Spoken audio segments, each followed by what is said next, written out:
Honey, I'm really excited about the date night event. This is going to be fun. I actually been looking forward to it all week. Really? Yeah, because we need time alone. We need some quality time. Oh, honey. Yeah. So where are we going to eat tonight? No, there's not going to be food here. Where are we going? Okay, it's the Enneagram. Remember I was telling you all about it the other night? We were in bed and we're... Yeah, I already have an Instagram account. No, honey. Not your Instagram, your Enneagram. We were going through this. You were like half asleep, but I was asking you questions and I was trying to score you. Yeah, I thought you were asking about my followers. Oh, jeez, babe. Enneagram test. No. Take you to Instagram, didn't it? Yes. Hi. I knew it would. There's the peacemaker, but you're clearly not. Definitely you are not. Okay. I am a peacemaker all the time. The achiever, relentless work schedules and taking credit. I'm like, probably just takes credit for everything they do, but like never gives credit where credit's due. Sounds like you. Distraction and unfinished projects. Holy moly, you're definitely that one. How's that There's possible? so many unfinished projects at the house. How's that right possible? Now. You start something, you never finish Like it. all your crafts that you want to do? Half of the bathroom is painted right now, thanks to you. Half. Yeah, because you said you wanted to do the other half a certain color and you didn't tell me what color. Who does a bathroom in two different colors I anyways? made an accent wall. That's the whole purpose. It's fine. Look, seriously, I'm sorry though. It's whatever. Oh, come on, don't do that to me. No, I'm fine. Are they serving alcohol at this? Ladies and gentlemen, please welcome to the stage your host, George Camel. All right. Nashville, it's good to be home. I heard a cheer from me earlier. Where was that section? We had a George Camel fan in the audience. There's my fan club right there. All four of you plus my mom. Oh, it's the dotted line. Thanks for coming. This is great. Okay. So how many of you made a drive to get here tonight? It was a trick question. You all did. Okay. How many of you biked in from East Nashville? I know there's one in the back. I saw him. Yep, there he is. Single speed. We'll talk later. So how many of you got some trivia right? That was a fun little trivia bit there. I did not know Daniel Radcliffe was a type 5. Did anyone connect with their celebrity doppelganger in the trivia section there? You, sir? You a Jeff Goldblum kind of guy? I can tell. How many of you were just waiting for the Wi-Fi, just hoping to get connected and not lose any data? This guy's nodding his head. I like it. Well, I feel like we've been doing some of these on the road, and it's been a good time, but there's no place like Nashville. And here's why. Everywhere else, they like the Enneagram, and some places they love the Enneagram, but you guys live and breathe the Enneagram. I mean, this stuff is like essential oils. You're like peddling it on Facebook. You're messaging your friends. It's getting out of hand. But I think it's good. I think it's good that this is the home of the Enneagram because we are also home to many other things. Some things that I don't like. Country music. I know we got a lot of country music fans. That's great. But it also has become home of the bachelorette parties, home of the pedal tavern. So what do you say it's time for a rebrand? It's home of the Enneagram. That's what Nashville is tonight. So my name is George Camel. My day job is working for Dave Ramsey, and I think we have some Ramsey people out in the crowd. All right, they're here. Thanks for coming. Appreciate that. I didn't even give you guys free tickets. You just budgeted for this event. I really respect you for that. That's amazing. So I've worked for Dave for 6 years. I have the pleasure of hosting Dave's events and the video channel. It's a lot of fun. I love events, and here's why. I get to be in front of actual people and watch content and information change their lives and intersect their lives. So it's so much fun to get to do this event and watch marriages change before my eyes. A few people up here, I'll be able to watch you crying, sir, later on when it gets to the good stuff. You just winked at me, and it made me a little bit uncomfortable, but also intrigued. It should be an interesting night for all of us. So I'm a big fan of the Enneagram, obviously. I wouldn't be here if I wasn't. And I, as many of you did, found your Enneagram coach on Instagram. How many of you, that was your first touch point, was Instagram? Okay, 4 of you are on Instagram. Very cool, very cool. You've moved on to TikTok or something hipper these days, I guess. So I found out Jeff and Beth McCord, the people behind your Enneagram coach, were local. And we got dinner, and I found out they were doing events, and we said, how great would it be if I could host? You don't have a host, and Jeff would be a terrible host. Let's get a real host up here, and here we are today. So this Enneagram stuff has been super crucial to me and my now wife. We've been married for 10 months. I think we have a photo. Look at her. Isn't she beautiful? I'm talking about the camel. It's a beautiful camel we got at our wedding. No, she's great too. So we've been married 10 months now. We've been having a great time.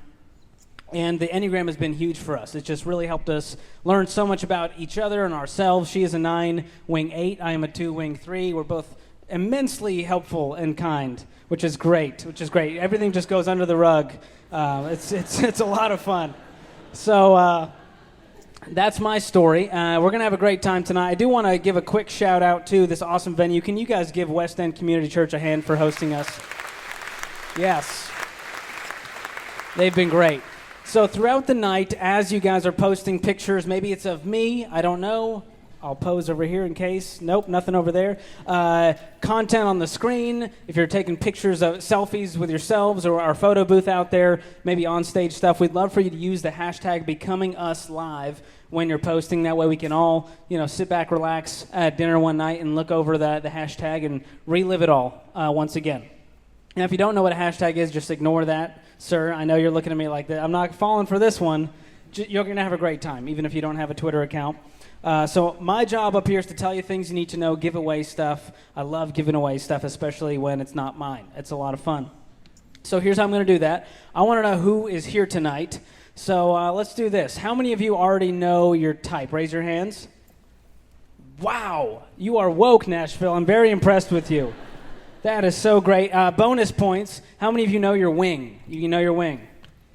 Okay, that is about 90% of you. Very impressive. How many of you were dragged here tonight and have no idea what I'm talking about? Show of hands. Let's be honest, guys. This guy stood up. Oh, we have a lady. This is wonderful. You, sir, you might be the first lady to raise your hand. It's always the dudes that are a little bit unaware. So it's good that we're balancing it out tonight with you, ma'am. Thanks for being here. Okay, so Nashville is a very trendy city, and I think that is why the Enneagram is hot here. It's pretty trendy. So I want to do a quick quiz to find out who the super Enneagram trend nerds are. So raise your hand if your Enneagram type is in your Instagram bio. You've got it in there. You've got it in there. Okay, now keep your hand up if you know what a tri-type is. Okay, we still keep them up. Keep them up. I thought that was a type of steak until Jeff and Beth told me otherwise. Tri-type. Okay, now keep it up if you have brought up the Enneagram unsolicited in a conversation. Oh, boy. Oh, man, I don't want to hang out with you guys. This is tough. Okay, and then keep it up if you follow an Enneagram meme account. Meme accounts. Okay, who got all 4 right? Be honest. This is an honor system situation. You, ma'am? You just had it up like it was parked. Like you were not. You were like, whatever he says. Okay, for that, I'm going to give you a $20 Starbucks gift card. Give it up for her. That's pretty impressive. There you go. What type are you? 7. Okay, so you're just here for a good time. Know it. Who are you here with? I'm here with my dear husband. That's sweet. What type is he? 1. Bless him. There you go, sir. Well, you two enjoy the night. Thanks for playing. Okay, that was fun. That was a lot of fun. So I've got another one to give away here. I want to know who's been married the longest. We have some veterans of relationships in the room tonight. You've been married over 20 years. Raise your hands. 25, keep them up. 30, keep them up. 35, keep them up. Oh, we lost a lot of people there. Okay, we've got one over here, one over here. Did any I miss? No, these are all the young people over here in the peanut gallery. Okay, 40 years of marriage? Wow. Okay, so we got two, and one over here. You're waving at me. You don't look like you've been alive 40 years, ma'am. The one waving. It's not you, is it? It's them next to us. Okay, that's great. 45 years of marriage? Is that it? Someone prove me wrong. Oh, there's another one. Okay, you guys have to fight. This is going to be a lot of fun to watch. No, 50 years of marriage. I don't believe it. Okay, so everyone's between 45 and 50, the two of you. How many years? 49. How about you? 49 and a half. Oh, that's a zinger. Wow. I'm pretty sure you guys said that in unison, like you just planned this whole thing. That is amazing. I won't make you get up for obvious reasons. You've earned this one. You've earned this. Here you go. Do you drink coffee? Yes. You must need to live with this guy. What type are you? I'm a 5. Okay, and 5. No way. I'm a 2. My goodness. He is 5. I thought we met the elusive 5-5 combo. That's amazing. Wow. Okay, that was fun. Okay, and then lastly, some of you sent in your wedding photos, and I just decided to choose my favorite because I think it's sweet. So do we have a wedding photo? Oh, there they are. Where are they? Are you guys here tonight? You're right up front. This is amazing. Wow, you haven't aged a day. You've aged probably 25 years. How long have you been married? 31 and a half. Give it up for them. There you go. That's a beautiful photo. Get some coffee. Okay. Okay, I'm just winded from walking around. I'm going to be honest. I'm going to stop these giveaways for now, but I got an activity for us to do together before we get started that is important to the event. So if you've got a smartphone, you've got the internet on it, we're going to pull that up. You're going to go to this website with me, yourenneagramcoach.com/nextsteps. I told the team I want as many letters in there as possible. I really want these people to work for it. yourenneagramcoach.com/nextsteps. And here's why that's important to the event. At the top of that page, you're going to see a banner that says something like Q&A. And we will be doing a live Q&A at the end of the event. It's one of my favorite things we do because it's your actual questions, the people in this room, in this community, and it's a lot of fun getting to answer them with Jeff and Beth. So if you have a question for Jeff and Beth, answer it. You're going to put the question there. You can put in your email, and if they don't get to it during the event, they can get to it later on. Below that, you can go back a page or go back to the page after you're done there, and you're going to see something that says Personalized Marriage Plan. And this is a great free resource that's going to help you out later on in the event. And you're going to actually select your exact couple type. There's 45 couple types. So if you are a 5 and a 2, like we have back there, you can select 5 and a 2, put in your email, and you're going to get a PDF resource emailed to you in just a few minutes that's going to walk you through what that is like, that personalized marriage plan. And Jeff and Beth are going to walk you through that later, and it's going to be super helpful to be able to see your own type in front of you. So we got that. I'll let you keep working. You can keep ignoring me. That's more important. yourenneagramcoach.com/nextsteps, and then do those two things for me, and you'll make the most of the event that way. Now, I don't know much about you guys. I know some of you personally, which is awesome. That's part of the perks of doing a hometown show. But most of you I don't know. I don't know your stories. I don't know what your day was like, what your life is like, what your marriage is like right now. But I do know a few things.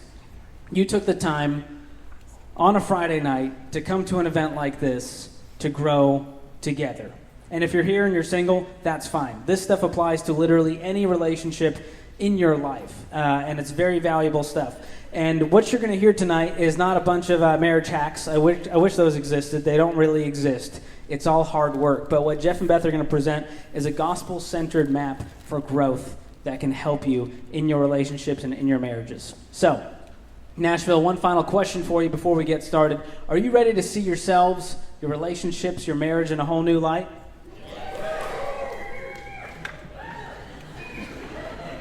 All right, she is pumped for this. Well, I've got good news for you, Nashville. Becoming Us Live starts right now.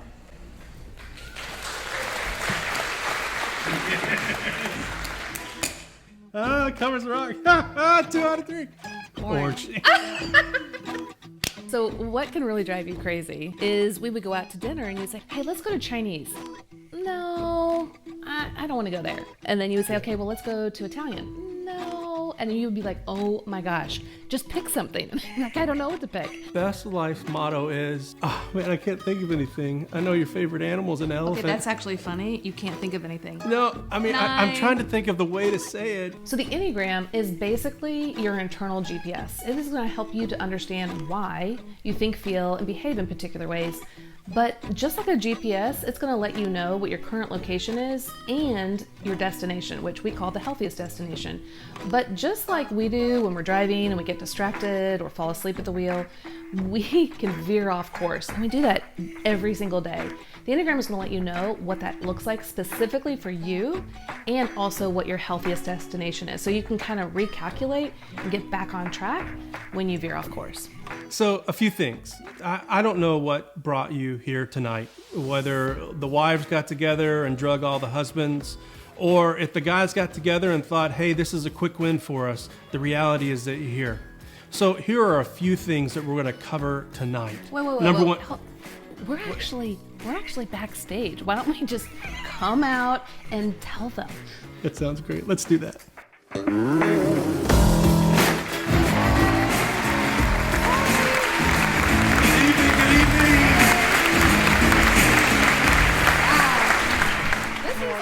welcome. This is so fun. Yeah. Super we glad are to see a full home. room. We have been to several cities, and it's so exciting to come home and to be with so many faces that we already know. So thank you guys so much for coming. So if you didn't know this, so I'm Jeff McCord. I am Beth McCord's husband. So I'm the other guy on the other side of the camera. As a matter of fact, Beth's popularity is so intense. This next picture of Beth and I before a Charlotte event, this is Homer the Dragon. He was a fan of Beth and wanted the picture of Beth. He didn't even...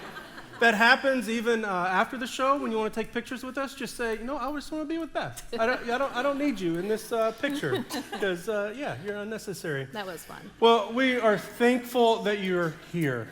When we were thinking about where we're going to take the next part of the Enneagram conversation, and started praying about, okay, Father, what would you have for us? It's you that our Father had in mind. It's your marriages, it's your life. And I want to give you this one promise, one thing, that if you don't walk with anything else tonight, that you would remember this one thing. God cares more about your marriage than you do. As a matter of fact, God cares more about your spouse than you do, and he's much better at changing them than you are. And so he who began a good work can carry it on to completion, right? And so tonight, to be reminded that God is for you, and for this particular moment, that our eyes might come alive to something radically new. So I want to say thank you to West End. You've been a fantastic host. Thank you. Our volunteers were fantastic. I walked by and they were all lined up at the door. That was fantastic. We have a lot of great things planned for you tonight. And I also want to say thank you to our team, our event team. They are fantastic, and you can't have them. Because they're ours. And so we're even trying to recruit Dave Ramsey's team. Although I did hear him put me down as a host, which I think I would be a great host, by the way. But hey, that's okay. So we are super thrilled you are here. And so we want to tell you a little bit about who your Enneagram coach is and what's dearest to us. Yeah, so at your Enneagram coach, we have a mission statement that really is the beginning point of anything we create or anything that we do. And it's for people to see themselves with astonishing clarity so that they can break free from self-condemnation, fear, and shame by knowing and experiencing the unconditional love, forgiveness, and freedom in Christ. So whenever you hear us have a conversation or we write a book, that is what we're aiming for. So we're going to cover a few things tonight. The first thing that we're going to do is we're going to talk about our story, because it's not much different than many of yours, where Beth and I were introduced to the Enneagram in 2000, and that had impacts for Beth personally that would eventually come along and impact my life, and that it has been a regular part of our conversation since, despite our kids' wishes. The next thing that we're going to be talking about tonight is that we're going to be talking about the Enneagram. Beth's going to do what she does best, to present the Enneagram with clarity, with simplicity, so that you can understand how this tool works in our own personal lives and in our relationships. And then we're going to introduce something new to the whole Enneagram community, which is something that we call the dance. That is the dynamics between two Enneagram types. You guys are going to love this. You're going to love this. Yes. Why? Because we've put video cameras in your homes, and we know exactly what you fight about and how you fight in doing it. We actually do, but we didn't put the cameras in there. That's right. One guy said that, aside from the Enneagram naysayers, but one guy accused us, like, Beth, are you into voodoo? Like, how do you know what's going on in my marriage? That was a super fun one.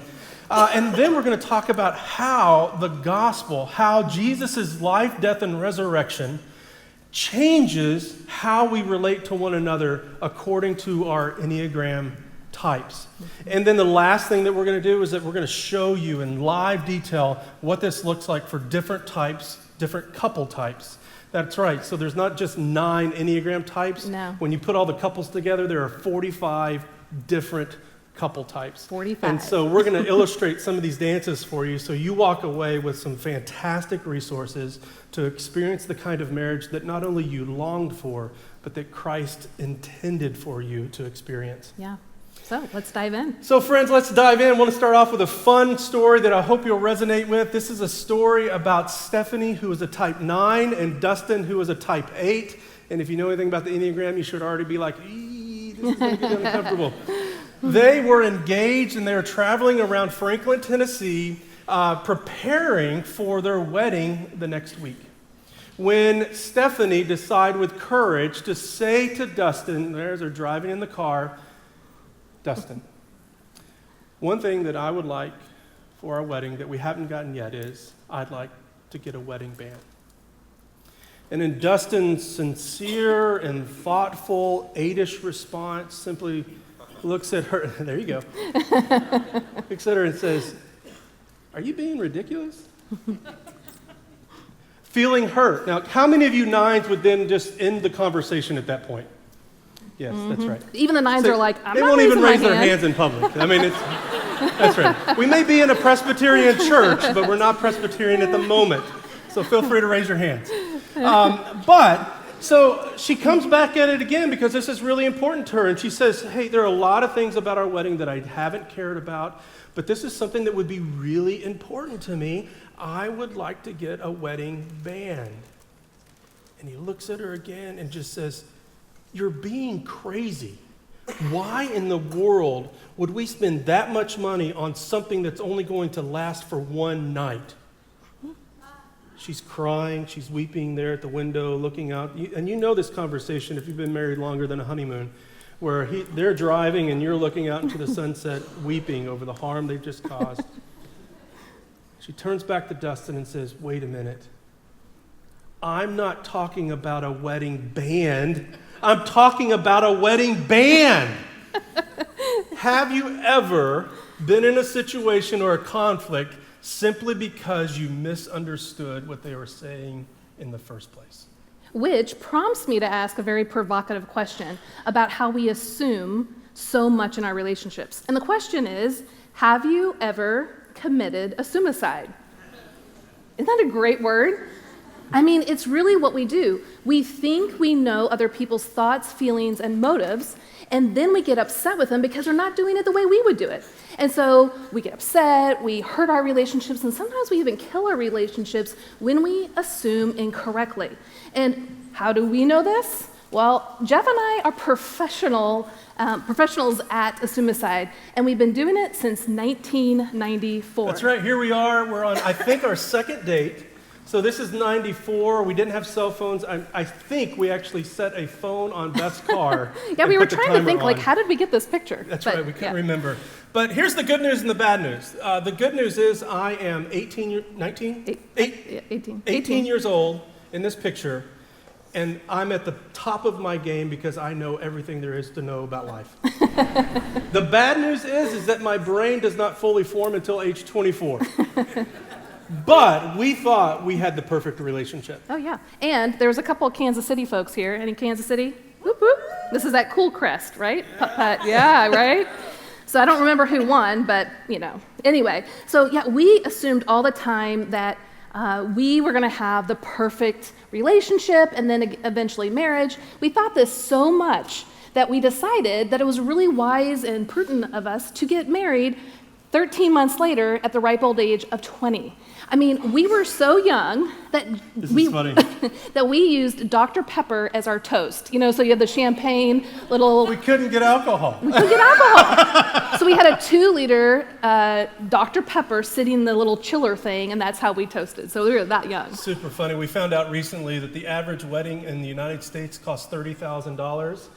But at the age of 20, no one expects that of you at that point. That's the nice part. I think we spent $5,000. Yeah. It was a great, but we were on our game. Yeah. Like we were spiritually aligned. We had a vision for what we wanted our marriage to be. It was going to be exemplary. And so if you think about your relationship being a dance, we really thought we were ballroom dancers and experts at it. But really, what we found out after the honeymoon was that we were actually playing the game Twister. We weren't really dancing. Like, we were stumbling over each other all the time, and it was so frustrating. Like, I do not understand who this person is. Like, we have been dating for a year. I should know you perfectly. But we have been dating, and now I don't even know who you are. And why are we having so many problems? And this pattern of problems and miscommunication continued throughout most of our years, but it really got hard when we started to have kids. So this is us at 2001. Jeff was in seminary at the time in St. Louis, and we had Nate and Libby by the age of 25, so we're probably early 27 or whatever around here. I can remember one story where, so we lived in on campus apartments. So I remember my dad joking around with us like, why are all of you guys so happy, but all of you are dirt poor? Well, we were trying to make it work. I remember walking out of the bedroom one day, and Beth and her mom had made some new window treatments because we couldn't go buy any. And so they had made some, and Beth says, hey, what do you think about the window treatments? And I, in my excellent, kind-hearted, godly husband way, said, oh, they're great. And I just saw her countenance sink. And right then was just an opportunity to realize we had totally missed each other once again, because what she really wanted to hear in that moment was, I think they're fantastic, and I think you're doing a fantastic job of creating a home with absolutely no money. Well, it was also during this time that our communication simply was unclear. Yeah. Our conflict was often more hurtful than it was helpful. Yeah. And we really had no tools to help us to be able to connect with one another, with the looming fear of we're about to enter into a vocation that is going to be profoundly pressuresome to our relational, our family life. Yeah, and so it was at this stage of life where for me, I just really felt at my end.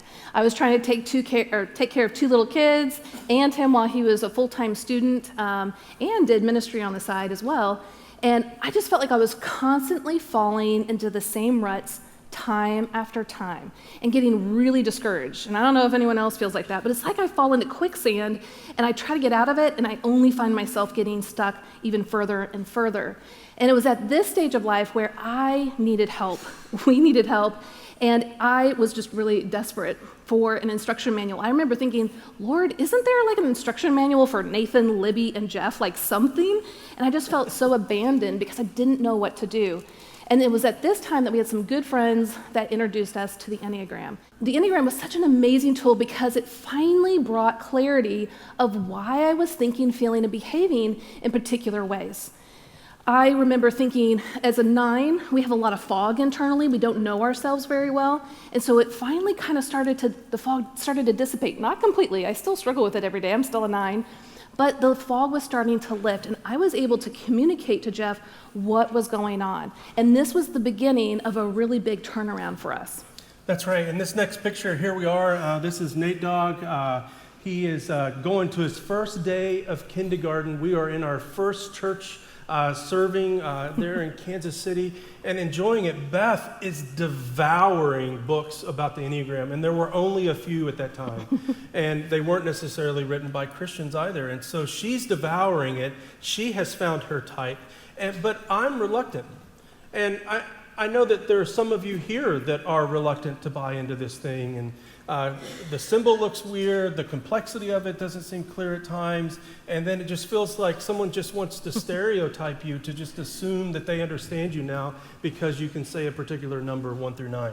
And that wasn't our hope, but yet I was resistant, but Beth stayed with it because it was providing her with incredible help for herself and insight into our relational life. Well, I will say, what was really hard was, well, one, kind of being a quiet 9 at the time, and just kind of keeping it to myself. But what was really hard was there wasn't a lot out there on a gospel-centered approach to the Enneagram. In fact, there really wasn't anything.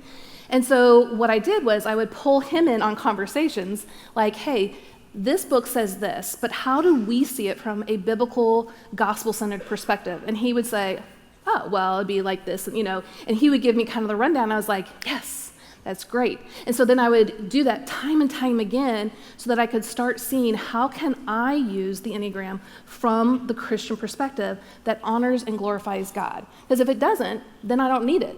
But we really saw how this is illuminating our heart condition to know, are we aligned, misaligned, or out of alignment with the gospel? And that is what's really important. So here we are today with our kids. You'll see Libby's running around here taking pictures of us. She helps us with some of our social work. She's our social platform stuff. She's not a social worker. Yeah, she will be after growing up in our family. But she's 19 now. And then, she's 19 now. She's 19. I was thinking maybe she's 20, but no, she acts like it. And then there's Nate Dogg. He's a junior at Tennessee Tech and enjoying time doing ministry there. But don't commit a suicide, because this is what usually happens when we're looking at social media posts and we see these really happy pictures, and it's like, oh, They know the Enneagram, they know the gospel, their marriage is probably perfect, and their kids are probably perfect too. Well, guys, just hear me. We absolutely need Jesus Christ every single day, every single moment. And that is why we are here. It is not because the Enneagram has all the answers. Again, the Enneagram is only illuminating your heart condition. Are you aligned, misaligned, or out of alignment with the gospel? But the good news is you're always secure in your relationship and your identity in Christ. And so before you start looking like, oh, they have it all together, guys, every single day we need Jesus. And that's true for all of us. It's fantastic. The situations of our day are just going through my mind. Right. Like, I wish knowledge of the Enneagram just changed it all. I wish I could promise you that. If you just knew more and read our book, you would be fine. Yeah. But it's simply not true. Mm-hmm. And we want you to walk away with this one firm reality, that the Enneagram is a very insightful tool. Mm-hmm. But the way that Paul phrases it for us in Romans 1 is that it's the gospel that is the power of God. It's not the insights of the Enneagram. Mm-hmm. But if we allow the insights of the Enneagram to capture our imaginations and we open our hearts up enough, we'll start to come to realize that there's something profound here that the Spirit's going to invite me into that can revolutionize my marriage, and not only my marriage, but the marriage of my children and their children's children. Yeah. So, I want to ask you a couple questions, because I don't know what it was that brought you here. Having traveled around the country this summer, we have been utterly stunned by what the Enneagram and the gospel has been able to provide for people, that some have come that are on the verge of divorce. Mm-hmm. Some of you are here just because you have understood how enriching your marriage and participating in date nights like this have been very beneficial for you, which is exciting, and we are glad that you're here. But if you're married or you have other relationships that are dear and important to you, but you find that you are stumbling together in that marriage, you've come to the right place. If you're a person who desires to understand those who are most dear to you in a way that you could have the kind of intimate relationship that you've always longed for, I promise you, you've come to the right place. And this is the very reason why Beth and I have created this entire platform, Becoming Us, because we've seen how the Enneagram and the gospel have been impacting couples' lives since 2005. Yeah, and that's, when you guys look at the book cover, and this is just to give you a little insight on why the cover is the way it is for a decade or more, we have sat across our kitchen table from couples and individuals, but couples, in helping them to understand themselves and their identity in Christ, but also to help them to understand their spouse so that their marriage can grow and thrive. So really, this live event is us trying to welcome you to our kitchen table so that we can impart some of the things that we have learned along the way so that maybe you won't make some of the same mistakes we did, or at least you can learn and grow in the path that you have. But as we did this, there's usually 4 responses that people have when they're at our kitchen table or when they start using the Enneagram. Yeah, the first one is, oh, that's why you do that. You know that one thing that just Anyone gets under said your that? skin? Like, it's like, Yeah. There's a word that describes what you do, and like, yes, that captures it so well. And some of you know that experience that the Enneagram gives. Yeah. The other one is, I'm so sorry, I literally did not know that is what you struggle with, because we don't see it that way at all. And if you've been married for a few seasons, you've had a few turns of this earth, and one of the things that we hear from couples who've been married a while is, I wish we knew this sooner, because we have been missing each other, and now we have the kind of connection that we wish we had 5 years ago, 10 years ago. And then the last is, we finally now have new language to talk to one another, because the things that I wish Jeff would say to me is really what I say to him, right? Isn't that usually what we do? We talk and communicate to the other person thinking, well, this is the right way to do it. Why don't you speak to me that way? But now I know, oh, as a type 6, there are certain things that you would appreciate from me coming from a different perspective, a different angle. And now we have a new language and a new way of communicating with one another. It's always weird, like whenever you introduce my type, like I feel a little exposed. Like, Yeah. oh, you want to know what Jeff's core fears are? Here you go. Like, glad to meet you. And what's your core fear and weakness? I'm like, great It to know is you. true, right? Yeah. That's right. It Yeah. is really exposing. Hey, but you've got our story in the book. So the story's out. Hey, if we didn't have Jesus, this thing wouldn't be working in the first place. Yeah. Amen. And that's really what we want to communicate to you here tonight, is that how the gospel is essential to having the relationship that you've always desired. And we're going to use this simple, insightful tool called the Enneagram to help us lay a groundwork and a path towards that. Sound good? Well, we're going to introduce you now to a few of our friends that we've actually spent some time with, where the Enneagram has actually impacted their personal lives as well as their marriages. And so let's watch the video with our friends. I am a 9. I'm a type 5. I most identify as a type 2. I'm a 3. I'm a type 4. I am a 6. And I'm a type 2. And I'm a 4 with a 5 wing. I am a 6 wing 7. I am very much a type 2. And I identify dominant type 1. I'm a type 6. And I am a 7 wing 8. And I am an Enneagram 6. And I am a type 9. I am a type 2. I am a type 8. And I'm a type 7. I can kind of have the ability to cooperate with a lot of different people. I like winning, so I'm a 3. For me, a lot of times it's just, I really am curious. But it's okay that I hoard. I mean, collect things. I feel like I can see people well, and I can see from their perspective. We do a lot, and we get a lot done. The energy that I bring is an energy that wants to truly champion other people. I like that I have a standard of excellence. Is that I'm intuitive. Relationships are really what's most important. I really like my ability to connect with people quickly. I've always felt like I was unique and different and have always wanted to stand out. Ability to just sense that something's not right. And I can put myself in their shoes, and I can understand them, I can get them, I can listen. I may not know what I feel about it. I can converse on a wide range of topics. Trying to go to sleep and you're like, all the things are listing through your mind and racing through your mind. I'd say the thing that's most frustrating for me is I don't have time for everybody. Like I'm constantly thinking. The veracity of my emotions. I don't think I like being characterized as someone who is always looking for the better relationship or something better going on. I mean, I have to work at staying in the conversation. It's tiring to always have to achieve, to always have to approval seek. In situations where I'm even the slightest bit insecure, I tend to just merge and be super compliant. One of the hardest things for me is that my mind never shuts down. Everything that I see before me might be jumping out at me or assaulting my line of sight. Extreme mood swings. The what ifs and the anxiety. Inability to not make decisions.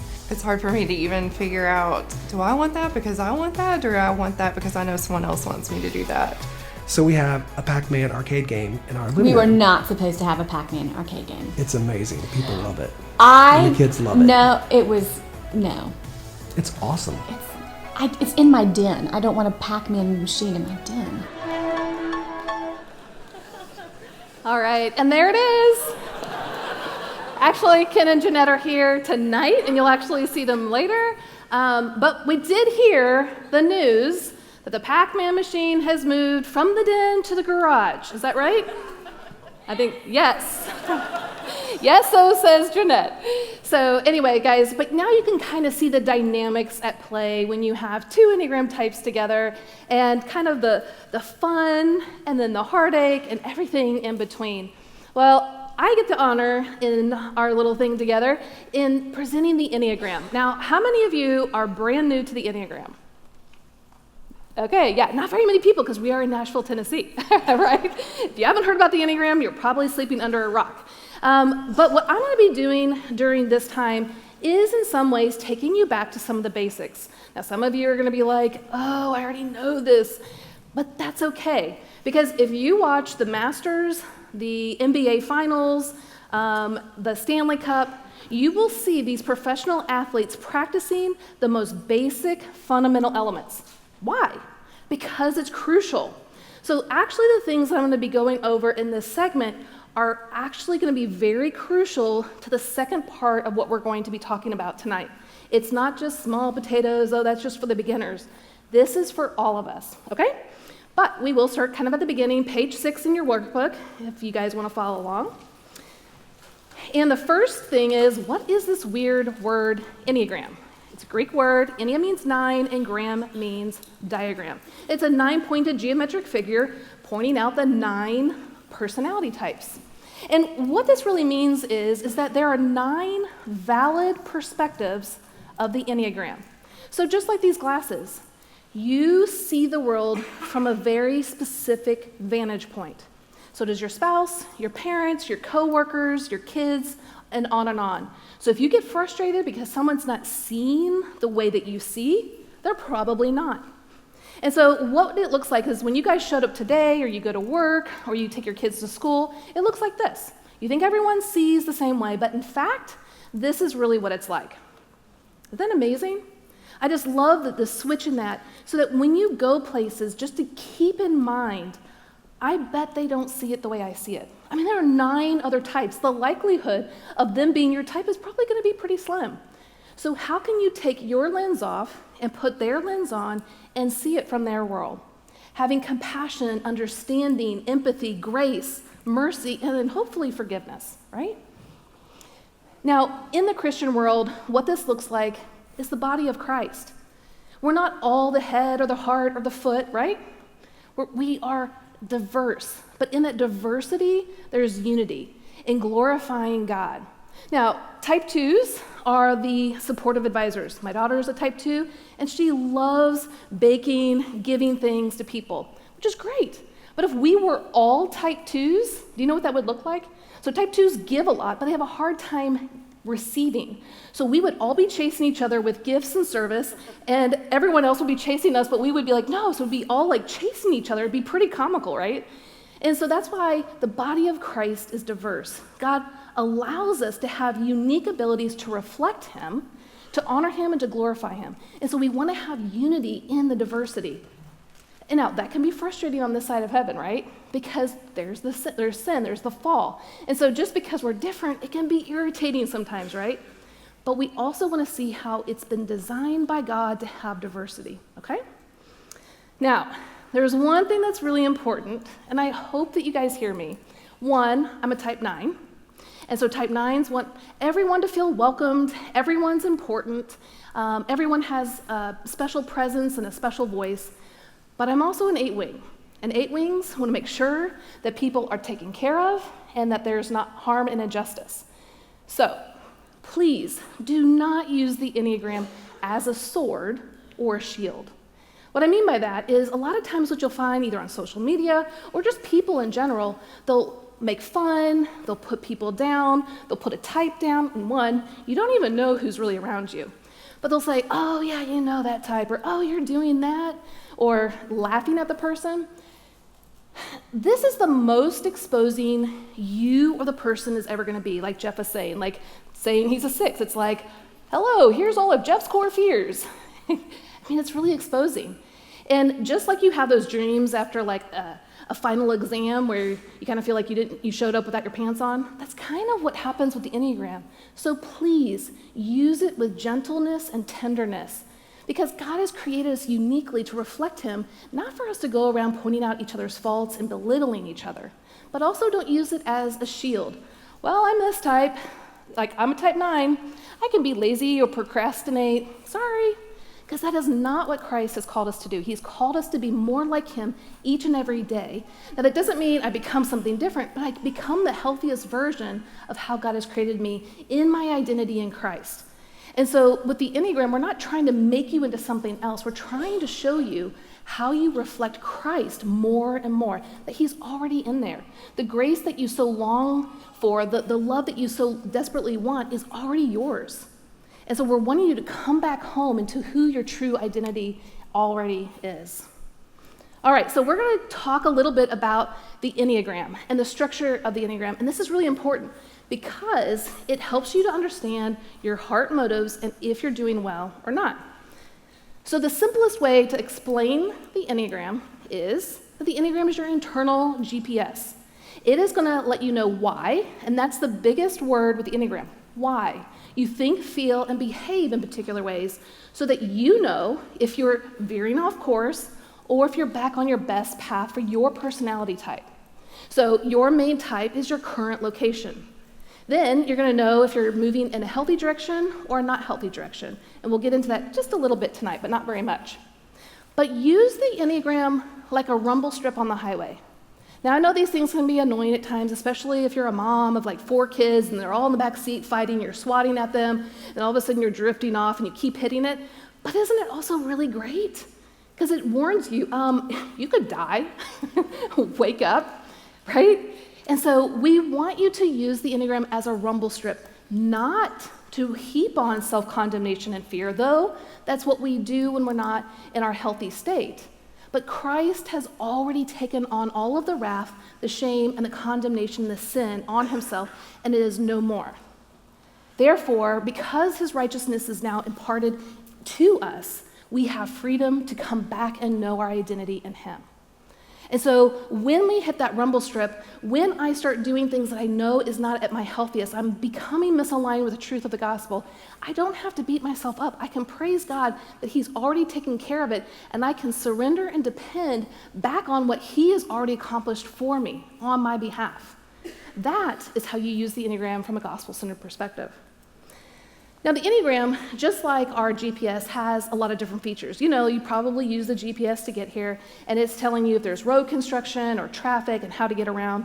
Well, the Enneagram has some features too. Now, we can't go through all of these today, even though they're really important, but I just want you to know understanding these components will really help you to know how your heart condition is at any moment. But the one we will touch on is the levels of alignment with the gospel, or the levels of health, or the levels of development. When you are healthy, you are acting out with alignment with the truth of the gospel. You know, believe, and trust in your identity in Christ, who you are in him, what he has already done for you, what is solid and secure, and you're living that out knowing you are his beloved. Now, your status with him never changes, but our mind and our hearts tend to wander off, like, well, I know he's really good, and he's doing all these wonderful things over here, but I'm not sure about this thing right here. I think I'm going to kind of like take control and see how I can do it in my own strength. And that's when we're starting to become misaligned with the truth of the gospel. We're using our own strength and our own knowledge. And then when we are unhealthy and out of alignment with the truth of the gospel, we feel and operate as if we're orphans alone in life. But it's not true. When we are secure in Christ, we're secure, but we're acting as if we're an orphan, all alone. Those are really important things, because understanding what your type is like when you're healthy, misaligned, and out of alignment is very different. Probably Martin Luther King Jr. was most likely, though we don't know because we haven't asked him, most likely a type 8. And Saddam Hussein was most likely an unhealthy 8. Very different in how they outwardly represent their type, but they still have the same core motivations, which we'll get into a little bit. So understanding your heart condition and surrendering depending on the final work of Christ on your behalf is absolutely crucial in how you are personally with your relationship with God and how you are going to be with others. So, just like I was telling you about the Masters and the NBA Finals, how it's important to do the basic fundamentals, we're going to do that with the Enneagram. Now, some of you aren't really familiar with the core motivations. You've heard the Enneagram in like parties or the memes on Instagram, and they're all a bunch of funny stuff. But if you are trying to find out your main type or a friend's, you want to hone in on the core motivations. And the core motivations are why you do what you do. When you get activated, whether activated in a good way or not a good way. And the 4 core motivations are the core fear, which you're always running away from, preventing, like this cannot happen. The core desire is the second one. If I just obtain this, life will be golden, it will be great. You're always trying to get this. Then there's the core weakness. It's also called the passion or the deadly sin. And the core weakness is the thing that's constantly tripping you up, your Achilles heel, your thorn in the side. And then the core longing. This is the message your heart has always longed to hear from your parents, your teachers, coaches, maybe friends, and then your spouse and your kids. You're constantly wanting this. You feel you absolutely need it. So I'm going to go through all 9 types. One, this is going to really help you to solidify your type. It will also help you to then use this to help others find their type, because this is what it hinges on. But the reason why I want you to show this to you is because later it's going to be very important to understand all 9 types when we start talking about the dance. All right, type 1s are moral perfectionists. Now the type 1s, they have the core fear, and I'm not going to read it verbatim off of here, so it's okay, but it's being bad, evil, corruptible, or wrong. They desire to be right, to have integrity, to be virtuous, to be right. Now, what they struggle with, that you're going to understand each of these types, really is in the core weakness. Their core weakness is resentment. It also, some places call it anger, but ones think anger is bad. So it kind of seeps out as resentment because they think everyone has a loud inner critic like they do, constantly berating them, telling them what's wrong, either inward or outward. And they think everyone else sees this. So it's like if I were to walk out of here and there's a bunch of trash on the floor and 10 other people passed it and no one picked it up, the ones are like, am I the only adult here? Right? It's like, oh my gosh, I cannot believe they missed that. And the other type's like, what trash, And so recognize that the imperfections of the world, they're not necessarily looking for it, though you might think they are. It's that they leap out at them and they assault them. So the inner critic berates them constantly and shows them all the imperfections, and they just want it to quiet down. The constant berating, the oppressiveness of it. And so if they can just make everything perfect, maybe that inner critic will calm down. Now, what they long to hear is you are good. Now, I'm not going to go over the whole component of you are good because we're going to go over that in a little bit, but I'll just highlight it briefly. Now, our type 2s, the supportive advisors, their core fear is being unloved, worthless, needy, rejected, and unwanted. But they desire to be loved, wanted, and appreciated. Now, to understand them is to understand pride. Now, 2s might be like, wait, pride, what?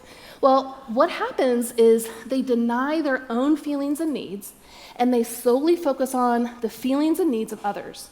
And so, as the 2s came in here today, they already have felt all the people around them and their feelings and needs. And I know some of you are like, that's not possible. No, trust me, it's possible. It's amazing how well they know people's needs. We were at an event, and I was sitting in the green room eating, and a bunch of people were walking by, and the door was open. And I kind of, I had all my food on my lap. I didn't want to get up and close the door. And a type 2 volunteer walked by, and she goes, you want the door closed, don't you? And I was like, I do. How did she know that? Because other people had walked by, and she was like, I got it. And she closed the door for me. And I was like, oh, that's so great.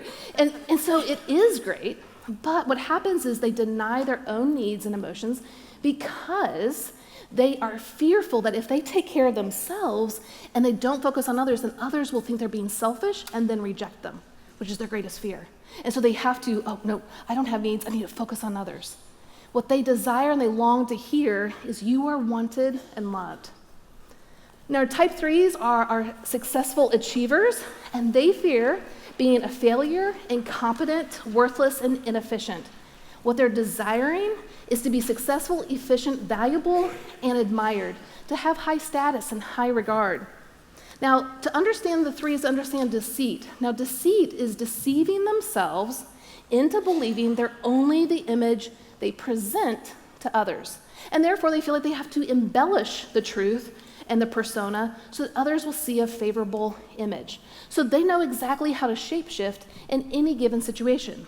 If they're with a bunch of guys that fish, they know how to talk. Even if they're not fishermen, they kind of just know how to shapeshift. And they go over here and they're with some mechanics that kind of know how to shapeshift. They want to appear admirable in any situation because to them, their value and their worth are tied up in their image. So Jeff was a place kicker in high school and college, and you know the saying for some of you. If you don't, now you're going to hear it. The saying is you're as good as your last kick. But for the 3, it's you're as good as your last success. So once a 3 checks it off the list, they're off to the next thing. They can't just sit in it. They have to go to the next thing. And what they long to hear is you are loved for simply being you. You don't have to be successful. You don't have to achieve. Now, our type 4s are the romantic individualists, and they fear being inadequate, emotionally cut off, defective, flawed, mundane, original. But what they're desiring is to be unique, special, authentic, and really being their absolute truest self. Now, what they struggle with is envy. Now, envy is where they feel that there's something tragically flawed or missing inside them. And when they look outside them and see everyone else, they're like, but they have what I have, or what I desire. And so they long for what's missing, and they feel very misunderstood. When I talk about 4s, it's kind of like if we're all puzzles, they feel like they have a missing piece. You know, and there's that, you know, when you make a puzzle, you're like, oh my gosh, I did all that work, and there's that missing piece. It could have been so great. And that's how they feel about themselves. But they think everyone else has this beautiful puzzle, and they long for it, and they feel very misunderstood. But what they desire, or what they long for, is to hear you are loved and seen for exactly who you are, special and unique. Now, our type 5s are the investigative thinkers, and they fear being ignorant, annihilated, invaded, obligated, and incapable. Now, what they desire is to be capable, competent, knowledgeable, and insightful. But where you're going to understand 5s is through avarice. Now, avarice usually means greedy with money, but this is a little bit different. This is where they feel that they lack inner resources, and that too much interaction, so this interaction with people, is going to lead to catastrophic depletion. And so what they do is they withhold and they minimize their needs because they feel like their needs are such big boulders. Like, why would I ask you to take on my need if it's going to harm you? I'll just keep it for myself and figure it out. But for 5s, they're kind of like, think about us all having like a cell phone battery inside for interacting with other people. Now, for us extroverts, oh, actually, I'm not an extrovert. For those extroverts out there, they're like a cell phone with a Mophie case on it, you know, the extra battery attached. And so all the extroverts that came here and kind of knew each other, they're like hitting the Mophie case going, bing, yes, charge, like this is great. I have energy for all night. Well, then the introverts come and they're like, oh my gosh, like how can I get to my seat as fast as possible? I'm gonna get drained. But the 5s wake up every day, even though they've been plugged in all night, with about 20 to 25% battery life to interact with others. So they have to ration out this inner resources in order to know how much they can interact and not experience catastrophic depletion. Like, it's not just like an introvert who's just like, yeah, I'm kind of getting tired of people. I'm just gonna go replug. I mean, it feels like catastrophic depletion. So you're gonna feel a lot more boundaries with the 5s. I can't do that. I need time alone. But now you're gonna understand their perspective, okay? Now, what they long to hear is your needs are not a problem. Now, our 6s are the loyal guardians. And just like Jeff was saying earlier, hello, I'm exposed. So the type 6's core fear is to be without support, guidance, and security, and to be blamed and targeted, to be alone, to be abandoned. They desire to have security, guidance, and support. Now, to understand a 6 is to understand anxiety, but all types can be anxious. This isn't just for the 6s. But where it comes in for 6s is that they have an internal committee. Remember we talked about 1s having one loud inner critic? The 6s have an internal committee. And an internal committee is like, well, did you think about that? What about this? It could be that, but plan for that. But what about over there? That could be that. So all of a sudden they feel very pulled in lots of different directions, and they feel indecisive and have a lot of self-doubt. So they look outside themselves for guidance and support by trusted people, though they might even be suspicious of some of them.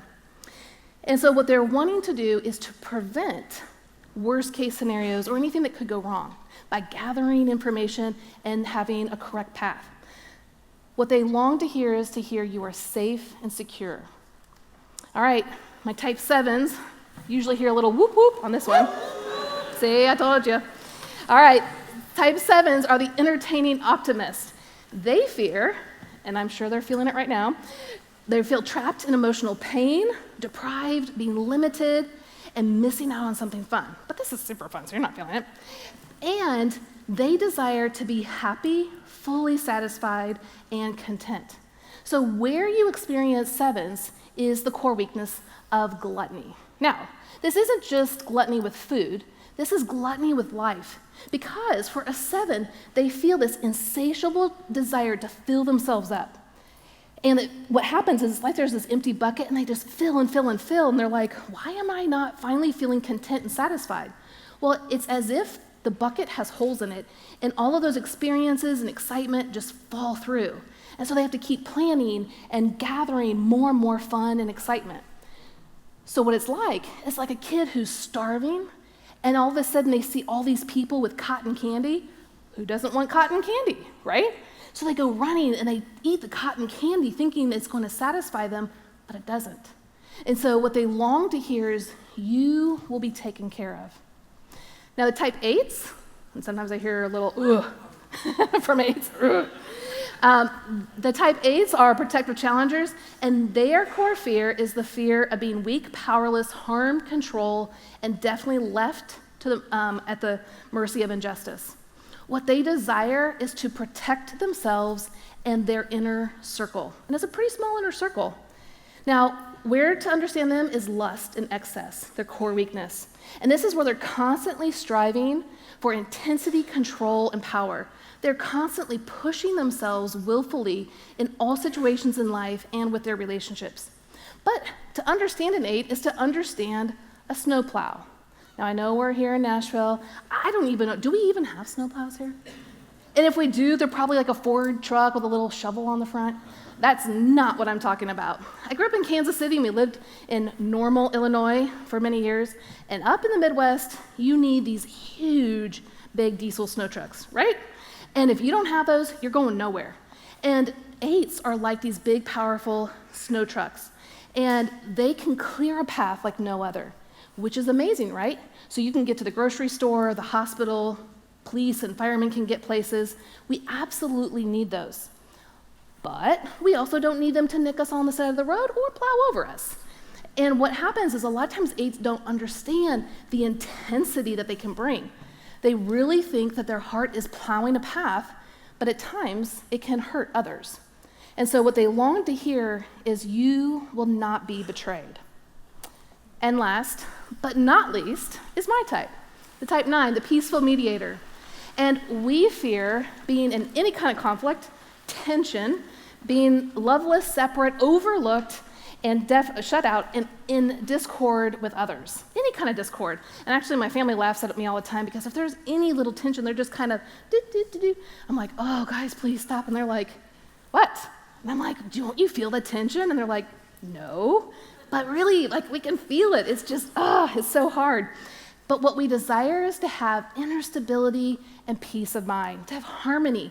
Think of it like a serene lake that's just calm, and it's just beautiful out. That's kind of what we're hoping for. But to understand us is to understand sloth. Now, this is not about physical laziness. I work very hard and long hours, and I love what I do. But this is an internal laziness, a not knowing ourselves, because we have, as little kids, we've merged with others, our parents, our siblings, our friends, to go along to get along. We neglect ourselves to have peace, to just go along. So if you were like, hey, Beth, let's go out to dinner later. Sure. Where do you want to go, Beth? I don't know. Where do you want to go? It's a common frame for us 9s. Because even if we did know where we wanted to go, we don't want to voice it, because if I said Chinese and you wanted pizza, that's conflict. Now you're probably going, that's not conflict. For the 9, that feels like conflict. What if you're upset, or what if you're not happy? We just want peace and harmony. So we neglect ourselves to get to be with others. But what we really long for, to hear, is that your presence matters. Now, before we jump into the dance, I want you to think through those core motivations and really think through your own. If you don't know your type, think of 2 or 3 of them that resonate with you. It takes some people some time to figure out their main type. It's perfectly fine, and it's perfectly normal. But take your time, because those that actually I've coached and they take a long time to find their type, they're the ones that actually grow the most. Now, so take some time to think about this, but we want to show you our friends again and how they dance.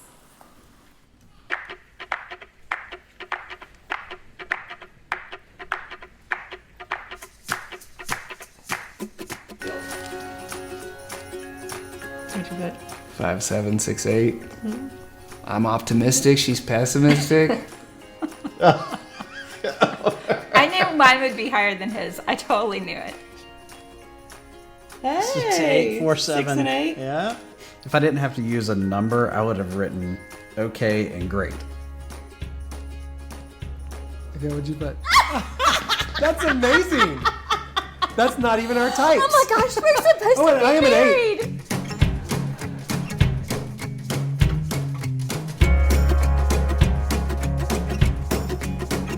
What'd you do? No! Do we bump it up now? Do we get to say 8 I'd now say that we we're on can the same vote. page?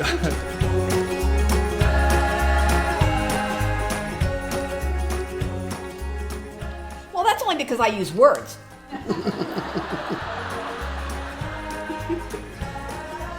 We nailed it.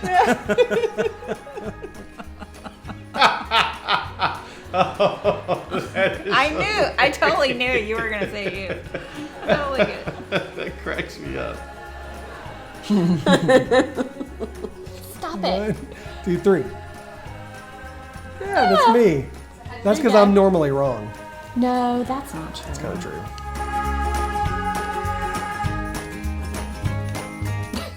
Yay, we got one right. That was easy.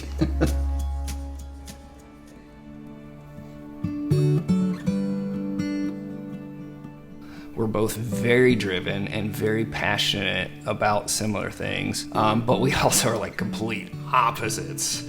So we totally don't understand each other so many times. I mean, I'll tell her a story or try to like give an analogy of something. She's like, "What are you talking about? That makes no sense." I'm like, "Are you kidding me? You can't get this?" I don't know, but we definitely butt heads. And I just say what I think, and then I feel like it should be over. And he gets more personal about it. He takes it personally. I'm definitely the pursuer of the relationship. I will pursue you and experience your withdrawal, which can wound me. And then I will withdraw myself, but in a way that is intended to harm, right? Because I've all of a sudden have just been rejected. For me, so much of our relationship has been me desperately trying to win Vanessa's affirmation and assurance of approval. I so desperately would want to hear at the end of a day of keeping the house, doing the dishes, making dinner, that I did a good job. I want him to show me what he wants and it not just be me, not be about me.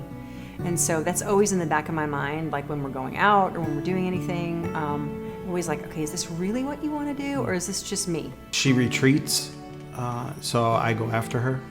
I try to give bids for affection. I try to put stuff out there and try to connect with her because she has a tendency of pulling away. I just know that she's going to challenge. Like, I know that that's just part of who you are, and like you want to see that what I will do in that challenge, kind of removing some of those barriers, or for me personally, just having to stick with it and just kind of go, I really have to think about putting some of those defenses down right now and then bringing them back up later. I usually don't apologize.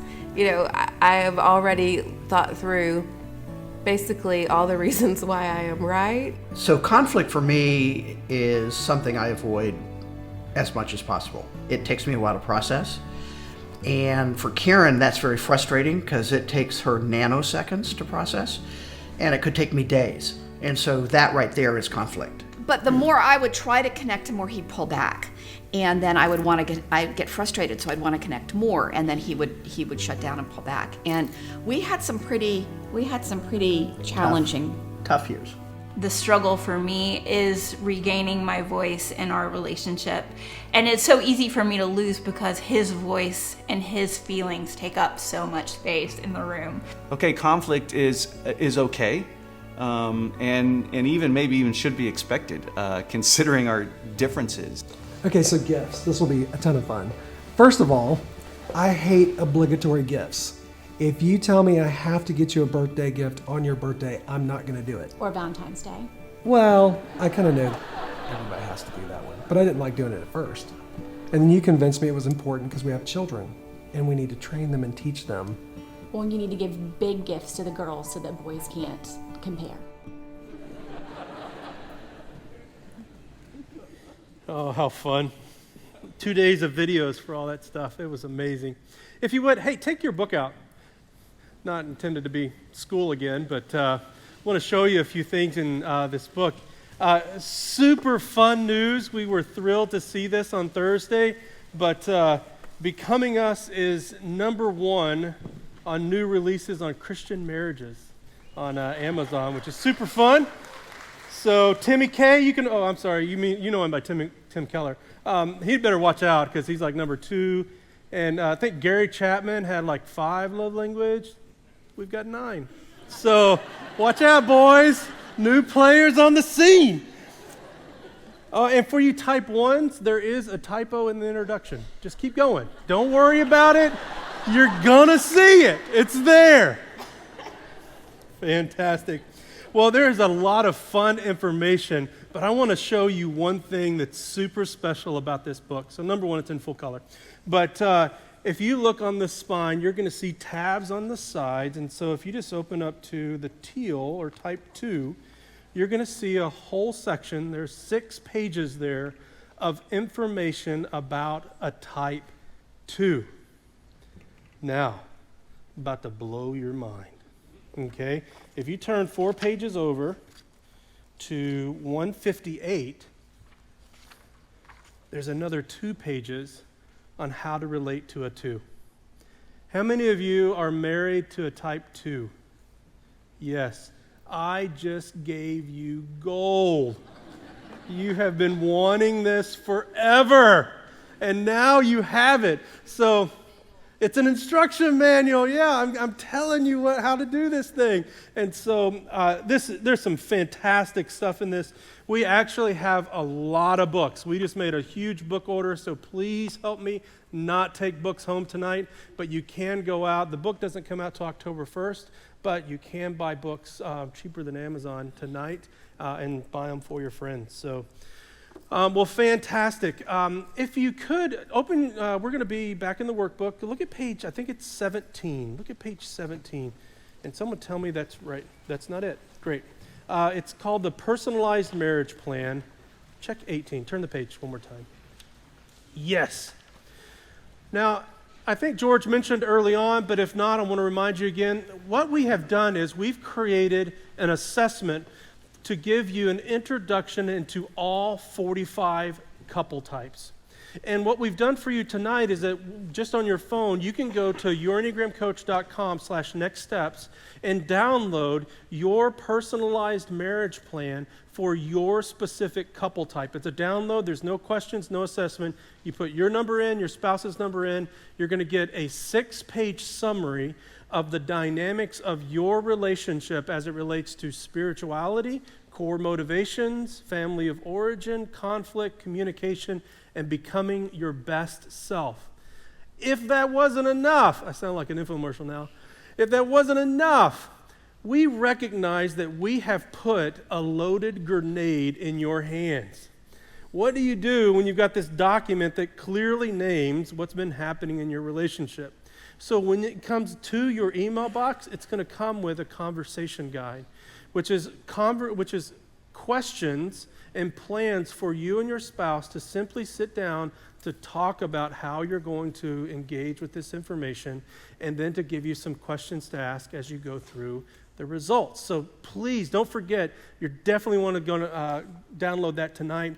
It's 100% free. So if you've got the encyclopedia in the book, and now you've got the specific application for your marriage on how to engage with the book. So that all being said, now let's jump into the dance. We're going to be on page 20.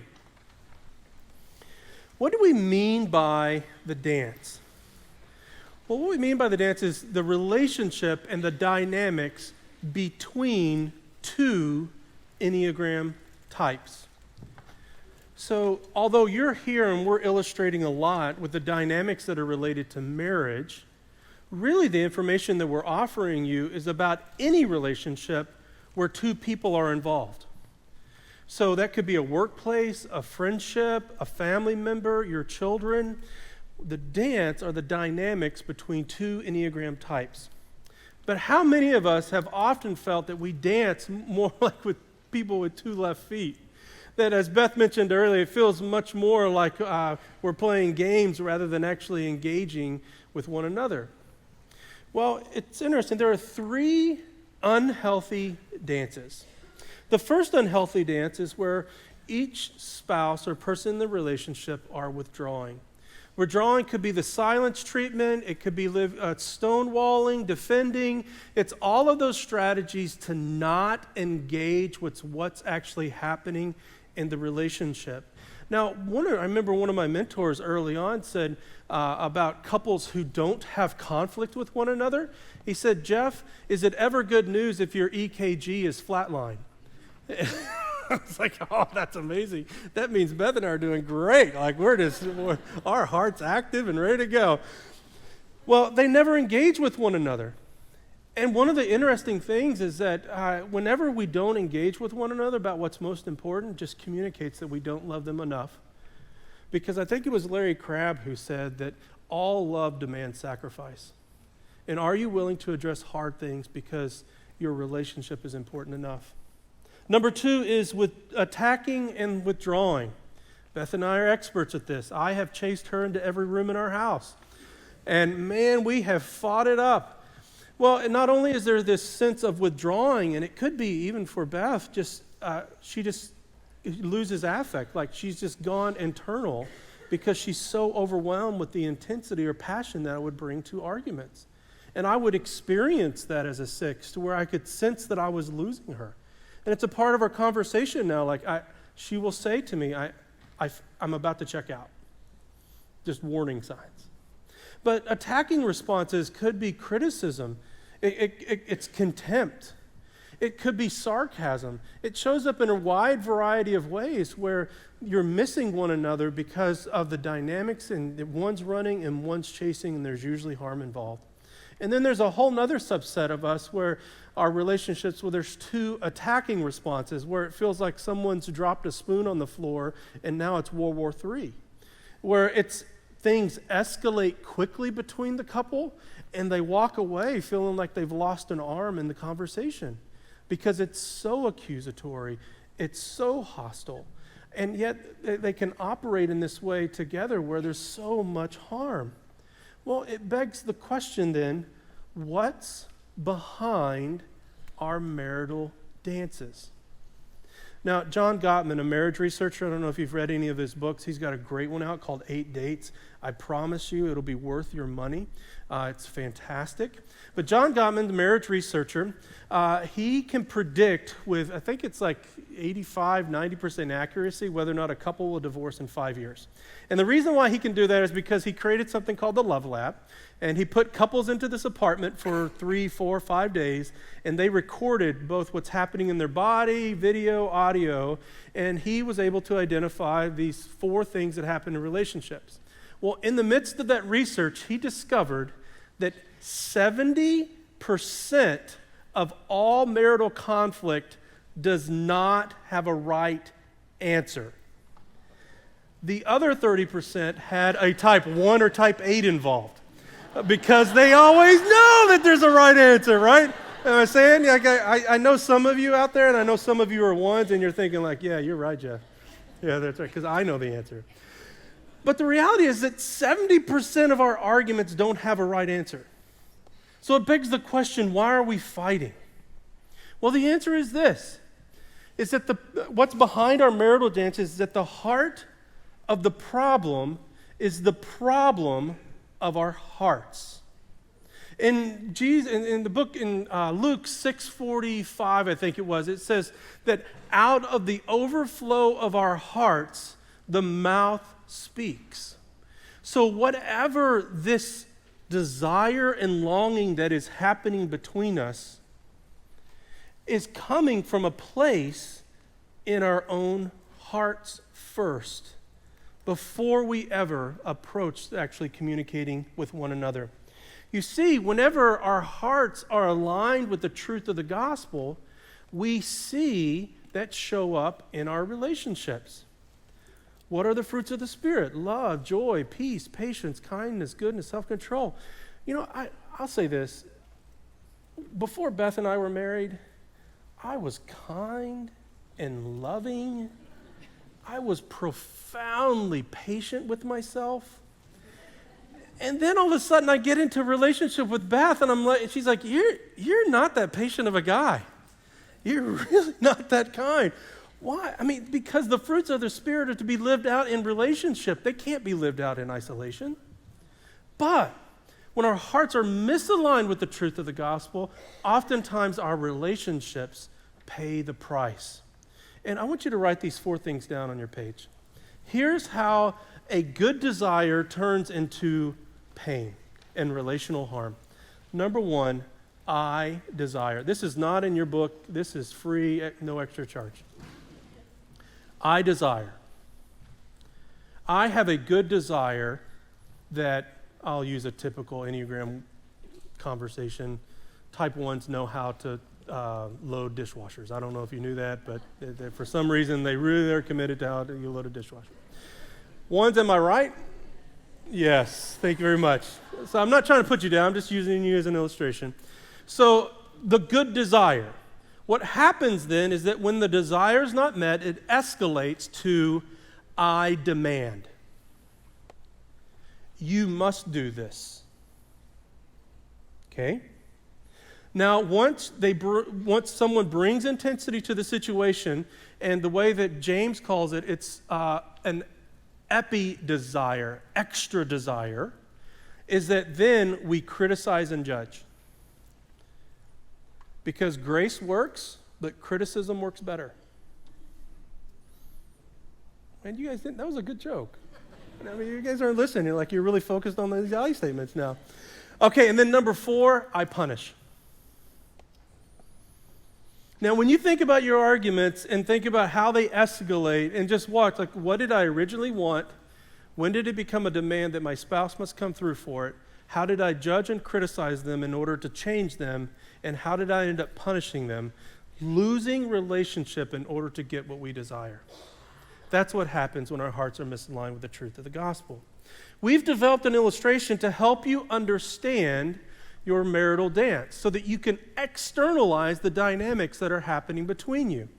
Now, I want you to remember the 4 core motivations, because this is where this is going to become very important. Core desire, core fear, core weakness, and core longing. This is the marital dance. This is illustration. If you go to yourenneagramcoach.com/next steps, you can download extra copies of this so that you can map out. Maybe it's a conversation that you regularly have about your children, where your child doesn't make their bed and it becomes a marital problem where one of you is sleeping on the couch. Right? You know that kind of argument? Where it's about something else and all of a sudden now it's between us? Well, this is a way to be able to map out what's actually happening in those relationships. So here's how to explain a little bit about the illustration first. 1, you'll notice that at the heart of both spouse A and spouse B are the 4 core motivations. So James 4:1, what causes fights and quarrels among you? Don't they come from the desires that wage war in your heart? The fuel behind what's happening in your relationship is not wanting better tools for better communication. It begins with a desire that's happening in your heart.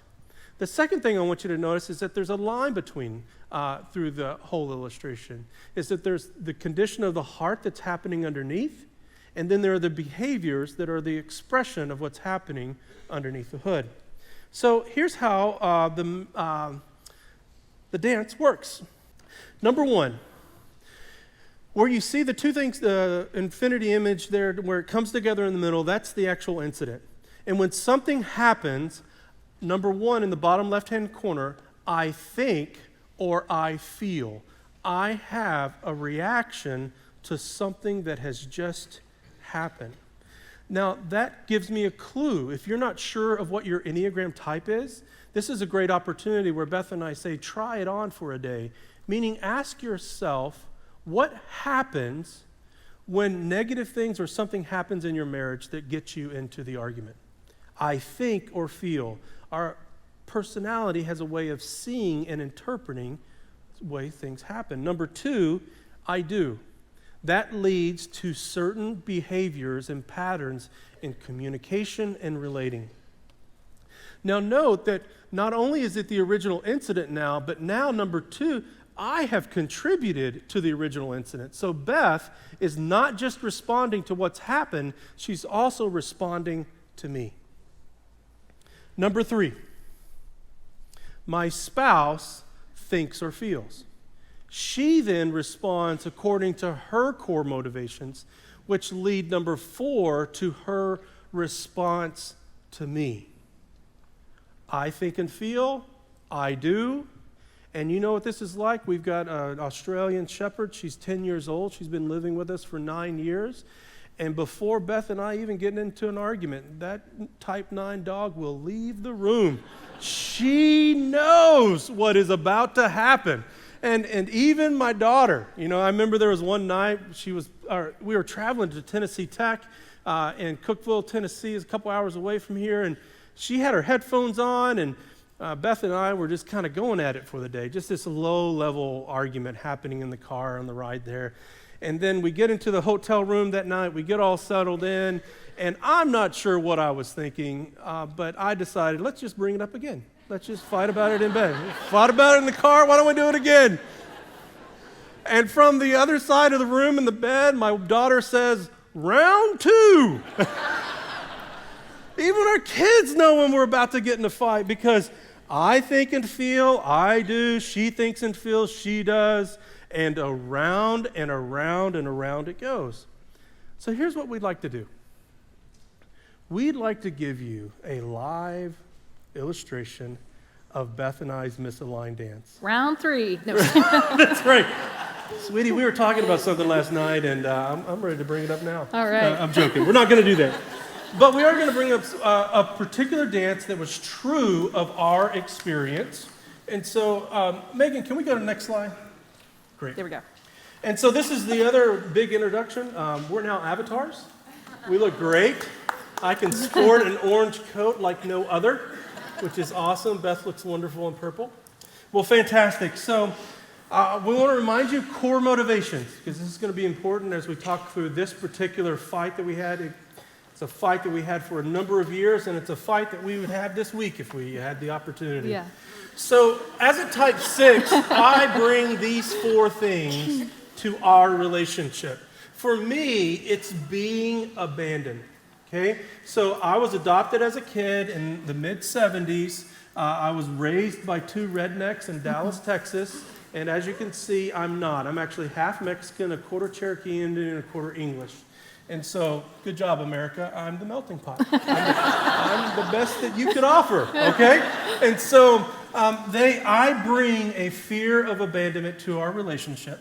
Number 2, this is the weird thing about the Enneagram. Like, usually you just say that to your therapist. Like, you don't just... Welcome. That's super fun. My desire is to have security, and oftentimes that means I want to know what I'm supposed to do. So people admire my library because I have about 3,000 volumes in my library. But you may think that's wisdom, and I know that it comes out of fear because I'm trying to find the right answers. Number 3, my weakness is anxiety, and my longing is that you are safe. Yeah. But for me, I just don't want any kind of conflict or tension. For a 9, what it feels like is we're like a 2-liter Coke. I'm from the Midwest, and we usually say pop, right? Yeah, my Kansas City folk, they know. But I'm like a 2-liter Coke, and when there's tension of any kind, it feels like someone's starting to shake up that 2-liter Coke inside, and depending on how intense it is or how passionate it is, it feels like someone's really shaking it, and I'm like, either this thing is going to explode, or I don't know what's going to happen. Like the lid's just going to come off, and it's going to be crazy. So I just want to take this 2-liter Coke and leave. I don't want to be a part of it. This is uncomfortable. And so I just want to put it on the shelf, allow it to calm down, and then I'm like, hey, we're good now. Even if we haven't even talked it through, it just like it feels good, so we're great. But that's what it feels like for a 9, and so I'm running away from that intense pressure and tension because I just want inner stability and peace of mind between the 2 of us. But I struggle with sloth, knowing myself, how to voice what I need to assert myself, and so I usually shut down. But what I really want to know is that my presence and my voice and my personhood matters. So here's what the dance looks like for Jeff and Beth. This probably happened around year 15. At that time, we were living in Bloomington, Normal. Normal, Illinois is exactly what its name entails. Yep.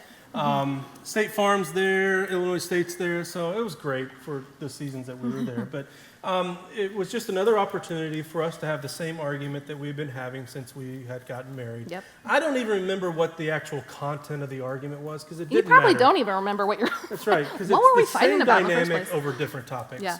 And so this particular one, I started to sense that we started in the kitchen, and I knew that I was losing Beth, that she was starting to check out, which communicates to me that she's giving up, and that she's no longer engaging. And so my volume and my teaching, we call it kind of my counselor or pastor part, I start to try to fix it, but in a very passionate way. And Beth's response to that was to Get out. To get out. Leave. Yeah. So So she got I up- would go upstairs, go to the bedroom, and you would follow and pursue. Well, that's because Jesus pursues his bride. Right. And that's the noble, godly thing to do because Yes. he wants me to be like him, Right. pursuing Yes. you. And so she scurried upstairs running from me. So naturally, I ran after her. And so I remember going into the room. There she is on the bed, under the covers, in a fetal position. And I mean, this is how odd it really was because I can remember leaning over the bed, trying to connect with my spouse, and just with all the spirit in me, I love you! We can work this out! That works great miracles, right, Nines? Yeah. It Didn't wasn't work. working. No, it wasn't working. It wasn't working. And I'm not entirely sure why this is a dynamic in my life because doors have never done anything bad to me. But my last protest in these arguments usually meant that I would leave the room by slamming the door. So let's map this out on the dance. Yep. Number one, Beth doesn't engage in conflict and leaves the room, and I fear that she's going to leave me. Okay? Number two, I react outwardly by pursuing her and insisting that we work out the issue immediately. Yep. That lands on Beth as I would interpret Jeff's reactions as a threat to our connection and stability, and his intensity feels so overwhelming. I withdraw and remove my communication from him. So really, as you can imagine, you're all sitting here going, well, it's obvious. You're just giving him his worst fear of abandonment. Why would you do that? Well, that's why the dance is so great, because we didn't know how we were contributing to our own dance, right? Because we're doing it the way we see the world. And so around and around this would go. That's right. So as my friends would say, are you smelling what we're stepping in? Do you know this fight? Do you remember what you talked about last night after the kids went to bed and you argued? You know this fight where you've run into the same end before it ever began. Mm-hmm. And this is an argument that we had over a decade. Yeah. And we were stuck. And I mean, who are you going to invite into a situation like that to say, like, help us to understand what's happening? You end up paying a lot of money with counselors, right?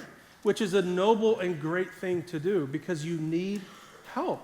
But oftentimes, one of the things that Gottman found out is that couples take 6 years of harm before they ask for help. We waited over a decade. Yeah. Well, something super special happened that day. Yeah. Now, please understand, I am an ordained Presbyterian pastor, so I'm not charismatic if you're a PCA guy here. So, but God showed up in a very special way that day. Before I slammed the door, a thought came to mind. And it was a question.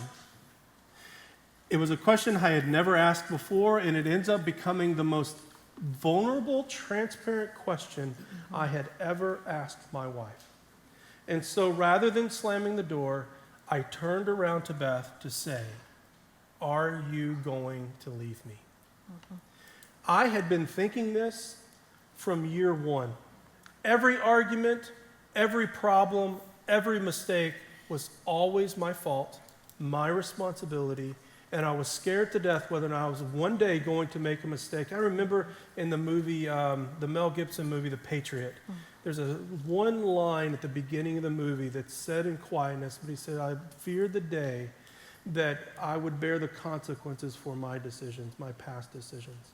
And I feared one day was going to be enough, and she was going to leave me. So I said to her, are you going to leave me? And your response was? No, silly. I'm never going to leave you. And I didn't even say it that She nicely. didn't say silly. She did not say silly, but I didn't say silly. there's some things you don't share from the bedroom. And Yeah. so, But I said it really directly, really bluntly, and with a lot of intensity, which wasn't my normal style of communicating, as you can imagine, being a 9 and wanting to withdraw and be quiet. But I said it just came, because it was so absurd to me. Like, no, I'm totally in this. Like, why would you ever think that of me? And so, but that blunt, straightforward, assertive response really woke him up. that's right. And so for the first time, I realized I brought a fear to our relationship that wasn't true, and I projected or believed that she felt the same about me as I felt about myself.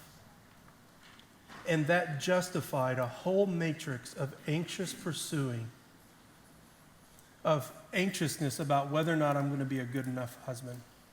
And she had her own lies that led to her believing that she was contributing. Like, why is my husband so angry with me? Why is he so anxious? Why is he so afraid that this is going to fall apart, right?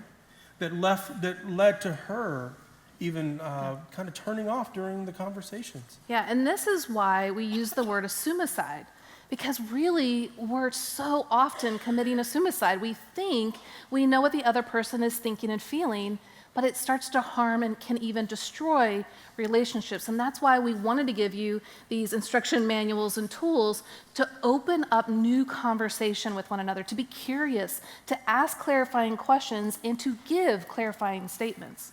So this is what the dance looks like for Beth and I from an aligned perspective. One, I remind myself that I'm safe and secure in Christ, that she was never created to fulfill only that which God could. My longing to address the wound of abandonment in my own life was never going to be resolved by Beth. And I needed to let her off the hook for it. And so when I'm reminded about Christ fulfilling my core longing, I relate to Beth by moving towards her with more affirmation and support from a more playful and trusting heart. And then what you can imagine is when his heart is settled and secure and aligned with the truth of the gospel, it changes everything too, right? So then all of a sudden I see this, that he's trusting Christ, and it frees me to feel more loved, secure, and to be able to go deeper in our own communication style, which it helps me to move towards you with generosity, kindness, grace, compassion, and on and on. That's right.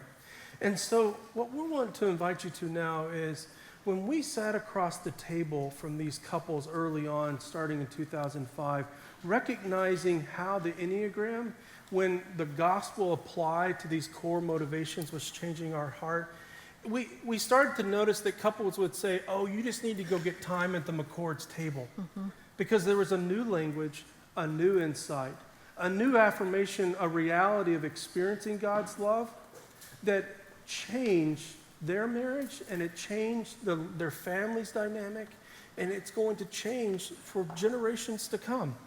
And one of the things that's been the most significant thing about this whole thing about becoming us in a book is that we've actually created something for each and every couple type of the Enneagram, and it's our Becoming Us course. Yeah, so we know that you guys literally can't come to our table, or at least all of you, which we would love.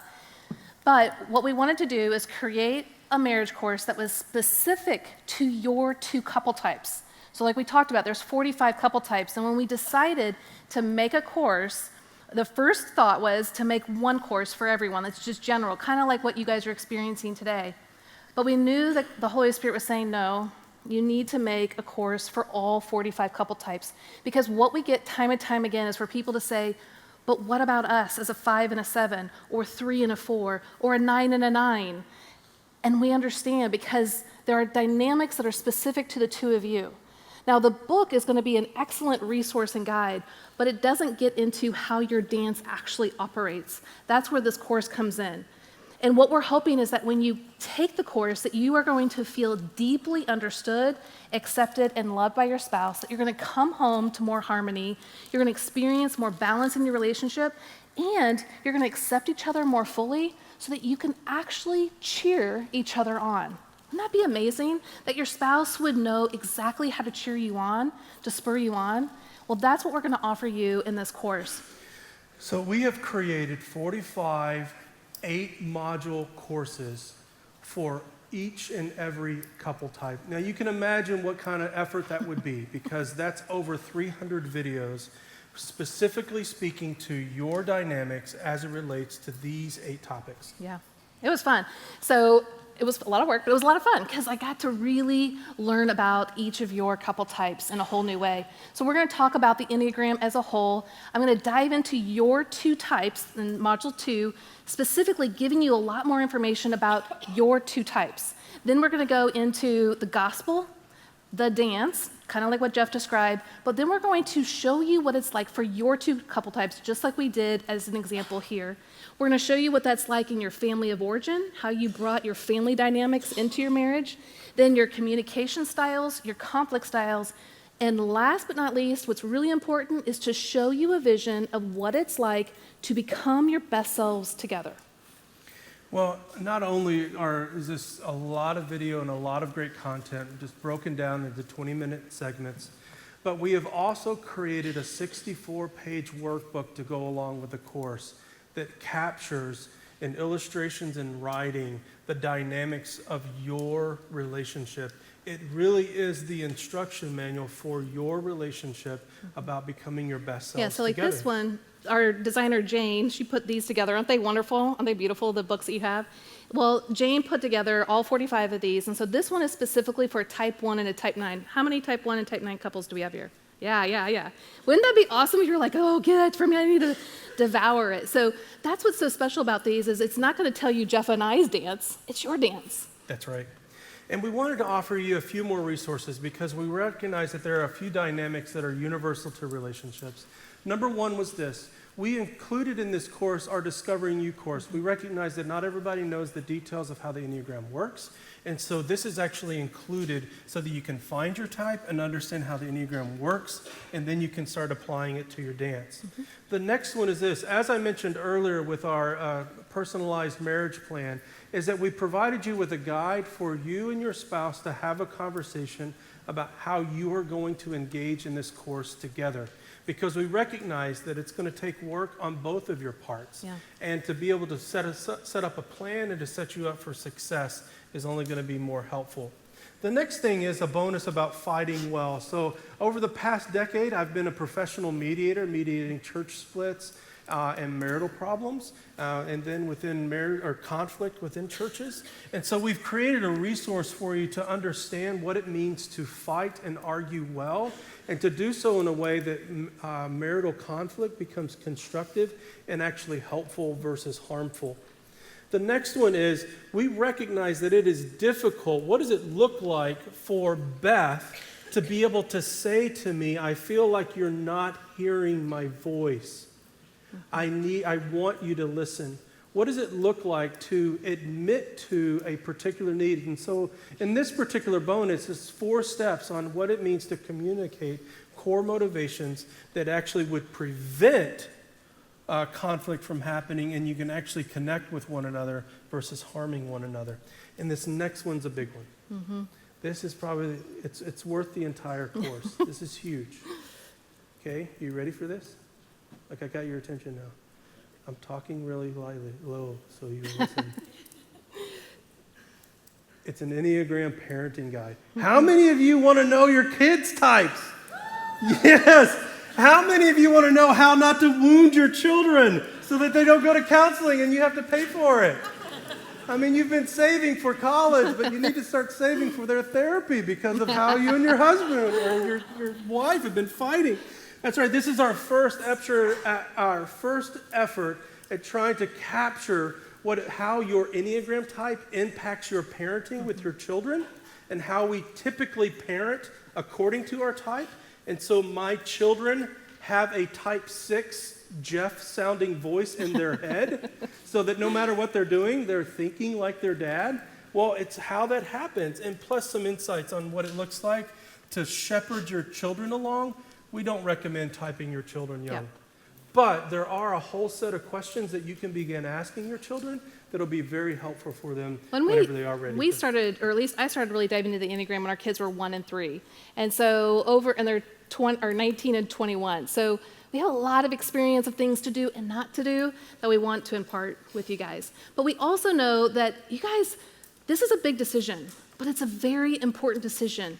And we want to make this as simple as possible. So guys, we want you to buy it, try it, see if it fits right for you guys. Also, some of you are like, I might be a 1 or a 4, I don't know, or a 2 and a 6. It's okay. We will exchange your course if you find out later that you were some other type or your spouse was some other type.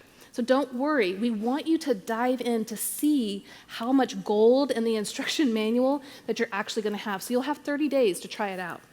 So there is a lot that is accompanying this course, and there is a lot of work and a lot of value in all of these different documents. Matter of fact, I mean, some of this could be another book in itself. And so although we are regularly charging $299, the special price for those who have come to our Becoming Us Live events is $199. But we want to do something special for those who are ready to make decisions tonight. Yep. And that is we want to offer you an additional $50 off the course. Yeah. And so if you decide to purchase tonight, the final cost for all the different bonuses, the course, workbook, and the Discovering You course is just $149. Yeah, and this is really our way to invite you to our table. There's like, when I was sitting in my studio, my office, we call it the cockpit because I kind of have a lazy boy that I work from, total 9. But when I'm sitting there and I'm recording it, I really was thinking of you guys because your marriage is so important. Your marriage to thrive will affect your children and your children's children, but not just that, it's going to affect your community, your church. And so we want this to be a ripple effect, but we can't do it with everyone just coming to our table. This is the best expression we can give you guys to honor your marriage and to glorify God. So one of the fun things that we get to hear about is the hundreds of couples and the thousands of couples who've actually taken the assessment and gotten the download that we're offering to you for free tonight. And to hear the testimonies of how these insights, I remember one couple a few weeks back in Charlotte made the comment that just the assessment alone captured a year's worth of counseling for them because it gave them vocabulary about the dynamics that were actually happening between them. And so we are confident that this is a resource, but are you willing that by faith to take the risk to change the dynamics between the two of you so that you can become the people whom God intended for you to become? Well, we're going to invite George back out. George. And he's going to give us some instructions because we're going to take a break. And we've got some fantastic grub outside. And coffee. Don't forget during the break to be sure to get the download. Would you guys give it up for Jeff and Beth? Wasn't that awesome? So good. I missed you guys. You look good. You're a hip crowd. It's good to be with you. So here's some quick instructions. If you haven't submitted your question yet, you still got time. YourEnneagramCoach.com/next-steps is the site to go to. You'll also get that personalized marriage plan there, which is going to come in handy during part 2. So our team is out there. If you have questions for them, you can get the course there right there at the table. If you don't want to do it on your phone, they can answer any questions you have. We also have free snacks, free coffee if you need a little pick-me-up. Bathrooms, we've got bathrooms upstairs as well if the line gets long, and of course the photo booth. So get your priorities in order. We've got 20 minutes. I'm going to call that officially 9:15, and I promise you we're not going to go beyond 10:15 latest. So just plan accordingly. You want to stay till the end. It's going to be a great time. We'll see you at 9:15. All right, welcome back. Find your seats. You guys have a good break? Are you falling asleep? Is that coffee in your hand, sir? It's just straight black coffee, just anything. For whom of you is it just way past your bedtime? You can be honest with me. Okay, and who's like ready to rage? Who's ready to go to Broadway after this? Where are my sevens at? Okay, we will not be doing that. No one should ever do that, let alone after this. Let's all go to bed. I have some super important information for you all, and it involves meme accounts. So we just, Libby, who is Jeff and Beth's daughter, she's millennial. She's like super hip. She taught me many phrases, including yeet or be yeeted. So try that one on your kids. I feel unhip just hanging around her, and so she wanted to make sure that you guys knew the hip meme accounts to follow around the Enneagram. So I want to show you a few slides. If you have your phones out, you can just go ahead and search these on Instagram. Do we have those, Megan? Okay, look at that. Here's one called Random Enneagram, and it's got Bill Nye inside the mind of a 5 when their hairdresser keeps trying to make small talk. Stop. They don't want that. That's a great one to follow, Random Enneagram. So there's one for you. Next one. Enneagram and memes. Type 1s when literally anything doesn't meet their standard. This is preposterous. I should have used my duck voice on that one. So that's a great one. Enneagram and memes is that one. And we got one more for you. Okay, Enneagram. This is a 9-wing 8. I am offended. I am angry. I am very tired. So I'm going to take a nap. But when I wake up, oh, you are in for it. How many relate to that? I know we have a few 9-wing 8s right there. This guy, and you need the nap. You get the coffee. This is fantastic. So follow those accounts for a good time on top of your Enneagram coach. That's the good, gospel-centered content. And then if you just want to have some fun, you can go hang out on those accounts. I got 2 gift cards left, and I know many of you traveled from far places to be here tonight. So I want to know who traveled the furthest to be here. You just raise your hand like you definitely have it. Where'd you? Antarctica? Where? Oh! Dang, she just did that to you. Now, did you come just for this event? Oh, what are you here for? Okay, Sing Conference. Nice. Nice. Okay, respect. Okay, well, Alaska's far enough away that I think you're going to need coffee to get back. And they do have Starbucks in Alaska. That's what my next question was. Okay, there you go, ma'am. Enjoy that. Give it up to our Alaskan friends. And then lastly, I want to know who the youngest participant is in this event tonight. And it doesn't count if you're pregnant. I'm sorry. If you got a bun in the oven. They've got to be able to speak. I know I see a baby back there, but that baby can't. Can that baby talk?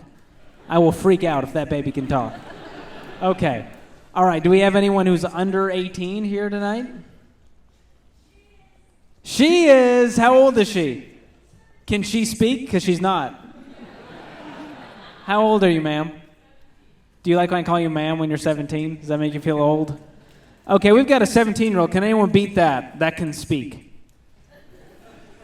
Okay, you win it. Come and get it. You're 17. You've got energy. I'm just going to... Come on up. And it's our friends at the Dotted Line, isn't it? Is that who... Yeah, okay. We've got some... Who has heard of the Dotted Line? We got some fans. It's the best restaurant within a 90-mile radius, so there you go. I'm giving them a shout-out. Okay, that's all the gift cards I got. Thanks for playing, guys. We are ready for part 2, and I promise we're not going to go late, so hang in there. Keep sipping the coffee. This part's going to be great. We're going to talk about how the gospel and the Enneagram work together. Are you guys ready? Are you still awake? I got to know. I just have to know. Oh, boy, we are fading hard, Nashville. Come on, hold it together, and help me welcome back to the stage our friends Jeff and Beth McCord. Hey, guys. Hello. Hello. Hey, well, we're going to spend some time talking about the gospel. One thing I wanted to invite you to, I was reminded of during our break, is that if you're really enthused and excited about what Becoming Us is, we're still adding people to our book launch team. If that's something that interests you, there's some private webinars that we're going to be doing, but you're going to help us in this building momentum so that couples can experience the truth of the gospel and the insights of the Enneagram. If that's something that's of interest to you, you can just send an email to info@yourenneagramcoach.com and kind of jump on board with us. So far, we've got 1,000 people who have teamed up. We've got an army of people who are really stoked about seeing the lives of marriages changed. Hey, so I want to begin with one question here. And the question is, transition. Who satisfies our deepest desires for connection? Now, some of you are tempted to say Jesus, but I dare you to ask your spouse that question. Because the reality is, as I mentioned earlier from James chapter 4 about the progression of our desires that lead to punishment, is that there's this dynamic that happens for us where we oftentimes look to our spouse to satisfy something that God only intended. And I know this to be true because in Jeremiah 2:13, it specifically lays this out. God says to his people through Jeremiah, he says, "My people have committed 2 sins. They have forsaken me, the spring of living water, and they have dug their own cisterns, broken cisterns that cannot hold water." Well, let's just talk about the words in red there. We've committed 2 sins. One, we have forsaken. We didn't overlook, we didn't forget about, we didn't just happen to misplace, but we intentionally turned away from a spring of living water. Now, the spring is something that's self-fulfilling. You don't have to add to it. It replenishes itself. But what we've turned away from the spring and what we've turned towards are cisterns. Now, a cistern was a container of water. Sometimes they were huge systems, and sometimes they were small vases. But these were ways in which Israel would protect itself when it was under attack, when they were cut off from their water supplies. But the problem with these cisterns is that, number one, it took their effort to replenish them, and number two, they couldn't hold water. They were broken.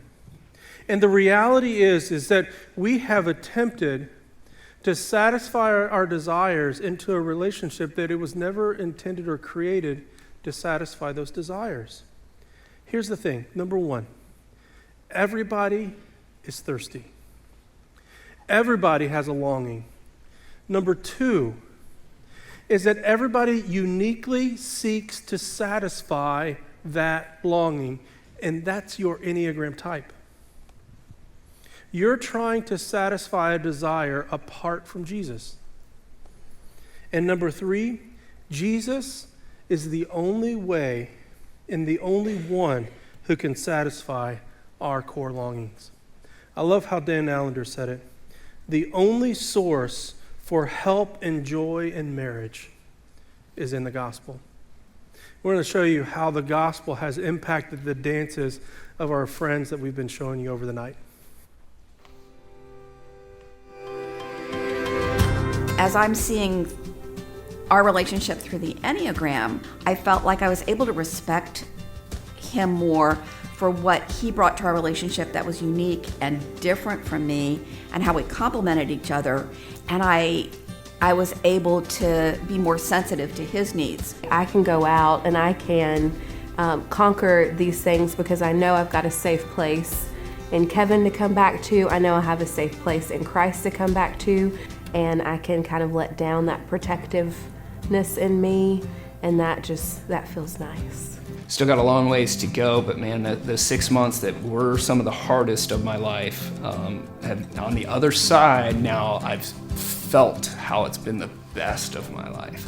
Like I'm finally getting to know my true self just in Jesus. When I'm loving from a place of security that I am loved and I'm enough, then I'm able to love and come toward Jeremy in love and in serving and in the fullness of who I am, but it's not because I'm expecting or getting anything in return for it.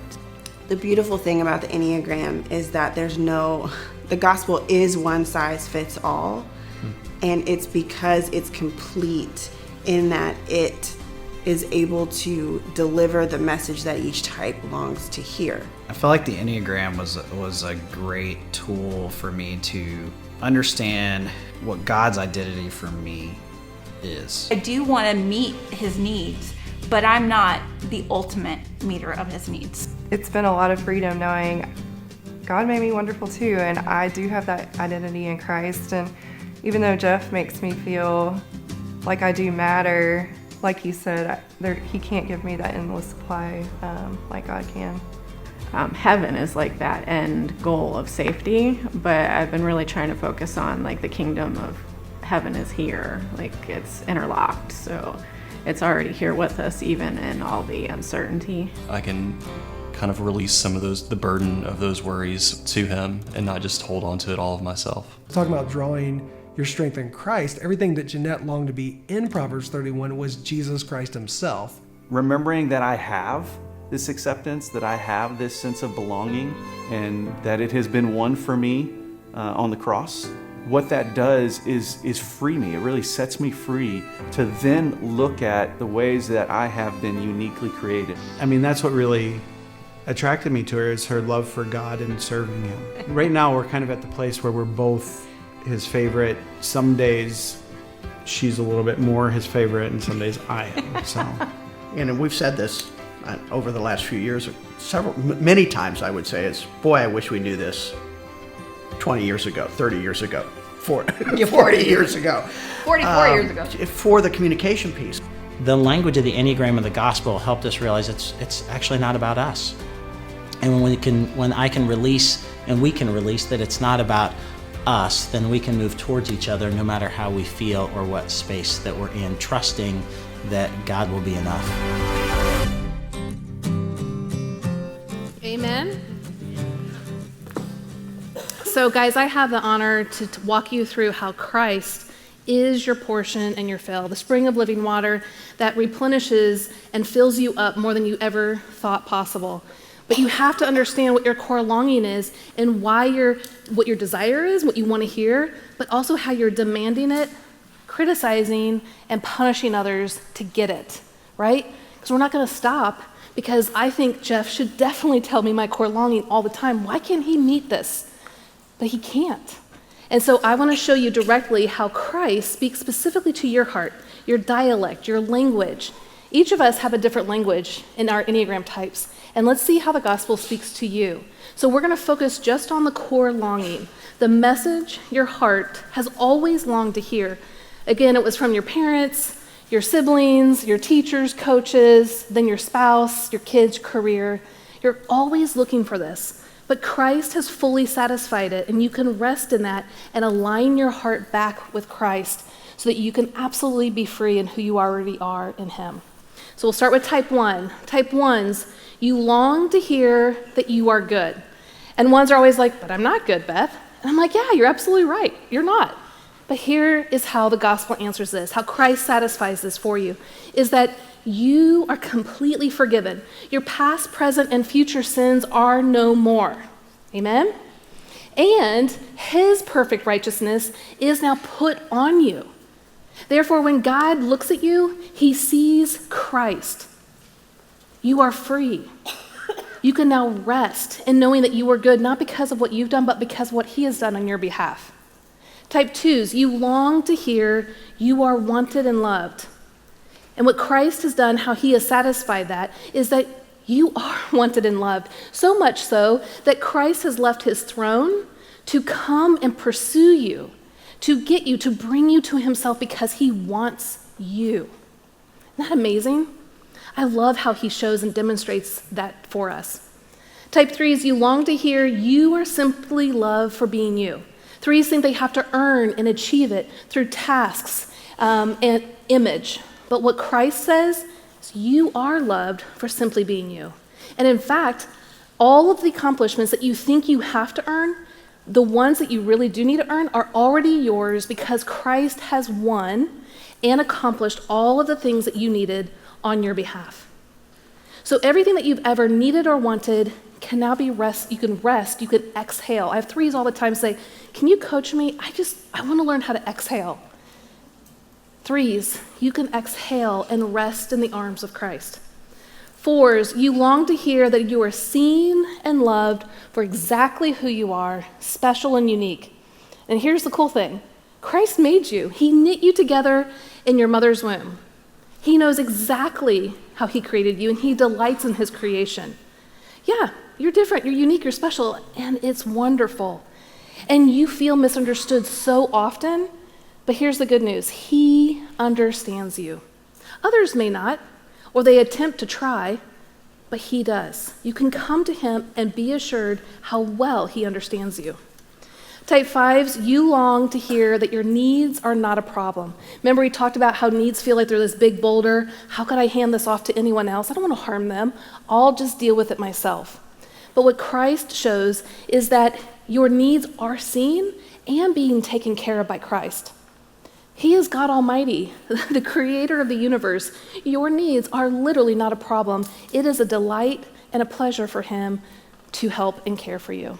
But also, you feel like your reservoir inside, the interaction where you feel catastrophic depletion might happen, he's the one that fills it up. He's the one that restores you. Come back to him and rest in the fullness of what he has to offer you. Type 6s, you long to hear you are safe and secure. And the good news is, you are safe and secure in Christ. Now, we know that on this side of heaven, there's a lot of uncertainties. But our eternity is absolutely secure in him. He holds us in his hands. Nothing can separate us from the love of God. And so though there may be a crazy and chaotic and confusing world, he brings clarity. And this is what I would say to 1s and 6s, the inner critic and the inner committee, is that a lot of times you think that's the Holy Spirit, but it's not. The Holy Spirit doesn't bring condemnation, shame, guilt, fear, confusion, indecisiveness. It brings peace, clarity, understanding. You feel safe and secure. And so come back to him and rest in what he's already accomplished for you. Type 7s, you long to hear that you will be taken care of. So often you're like, it feels empty inside and I keep trying to fill it and it just won't work. I'm starving, right? But here's the thing. Christ is your portion and your fill. He brings full satisfaction to you. He's the spring of living water like Jeff was just talking. Come, drink as much as you want to your delight and you will be filled by him. And I know as 7s, it's like, really? Is he really going to fill me up? Absolutely. And when you're present in the moment and you're savoring what he is offering you in the present moment and delighting in it, it plugs up the holes and all of a sudden you start to feel fulfilled and content inside because it's Christ in and through you. And he will take care of your needs. He knows exactly what you need and he will fulfill them. Type 8s, you long to hear that you will not be betrayed. Well, here's the good news. You can rest assured that Christ was the most betrayed. In fact, even at the age of 2, they were trying to kill him, right?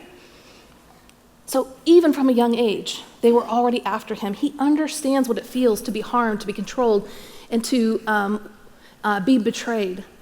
He will protect you. He is God Almighty. He will not forsake or betray you. But you are weak. You are finite. But he is strong, and he will be your protector and your shield. Come to him and rest in his full care. And type 9s, you long to hear that your presence matters. Well, your presence matters so much that the God of the universe left his throne to be born a baby in a manger, where it was stinky with all the animals, to live a really hard life, to be beaten, betrayed, to die and to rise again, to bring you back to himself. When I first had that kind of epiphany, I was in college and I was kind of depressed. And I just kind of looked in the sky and I thought, the God in the universe loves me so much that he went through all of that to bring me back to himself. How can I ask for anything more? How can anyone demonstrate any more that my presence matters, that I'm important to them? And that brings my heart at rest. And not only that, 9s, it allows us and shows us that he has called us. He has given us certain things to offer the world. You need to show up, 9s. You have a gift, you have a calling, you have a voice that's very important. You see all 9 perspectives. You know how to mediate, you know how to bring harmony. Don't hide. And in fact, what I tell people is that when I'm hiding, I'm hoarding my gifts and my abilities. Therefore, I'm not loving others. And that's the last thing that 9s want to do. And when I realize that I'm hoarding my own self from others, I have to switch it and change it. And it's hard to assert yourself, to get out there and to share the good news or share whatever God has given you as a gift, but it's absolutely important to do that. So 9s, wake up, show up, and bless the world. So what we want to do now is show you a few examples of aligned dances. Jeff's going to come up, and we can't hit all 45 types. How many of you want us to show you your aligned dance? Yes, yes, Yes, yes. We would love to, but we'd be here all night. Really, we would. So we want to show you what each type is like in a relationship. So like we'll talk about a 2 and a 5 and a 6 and a 7. So we will hit you guys at some point, okay? We're not going to hit you. I mean, that was a 9 phrase, so would she really hit you? Probably not. But yeah, and I do want to remind you regarding the personalized marriage plan that you can get on the next stack page. That does walk you through each of these dances according to your couple type. And so if you haven't done that yet, be sure to go and grab that right now. That would be fantastic. Hey, the first one that we're going to talk about is a type 3 and a type 8. Anyone, Do we have any any 3-8 relationships? Yes, Okay, fantastic. okay. There's 1, there's 2. All right. Awesome. Well, fantastic. So we're going to talk about your fights. This is great. Welcome. In front of everybody. So this is a type 3. Her name, I believe, is Amy, and his name is Scott. Yep. Amy is a type 3, and she finds a sense of fulfillment in being a mom. And she, whenever we ask her about this story, I mean, it was very clear to her, like it's an exceptional sense of her, a large part of her identity is being a mom. She particularly prides herself on putting together the schedule for the family for weekends, particularly like in fall and spring when there's all kinds of activities and sports. And so she puts a lot of effort in making sure that she can come up with the best, most efficient plan possible. And then she presents that stuff to Scott, okay? So that's the scenario. But here's what happens. 1, Amy wants to feel valued as a mom and as a wife by creating these plans. So, do you guys, are you catching what I'm pitching? I think that's like 3s and 8s, yeah, you're there. Number 2, she puts together a plan but communicates it with a sense of impatience and with a commanding tone. Now, if I can give you one insight, oh, that's awesome. I'm not going to acknowledge what just happened with the couple. But one thing that you can do to make sure that you activate an 8 is tell them what to do. That's right, amen. Hey, honey, yeah, I forgot to tell you the rules of this game are you can't throw a shoulder. So, no breaking ribs tonight. That's right. How would you anticipate an 8 responding? Well, Scott then receives this as being controlled and being told what to do.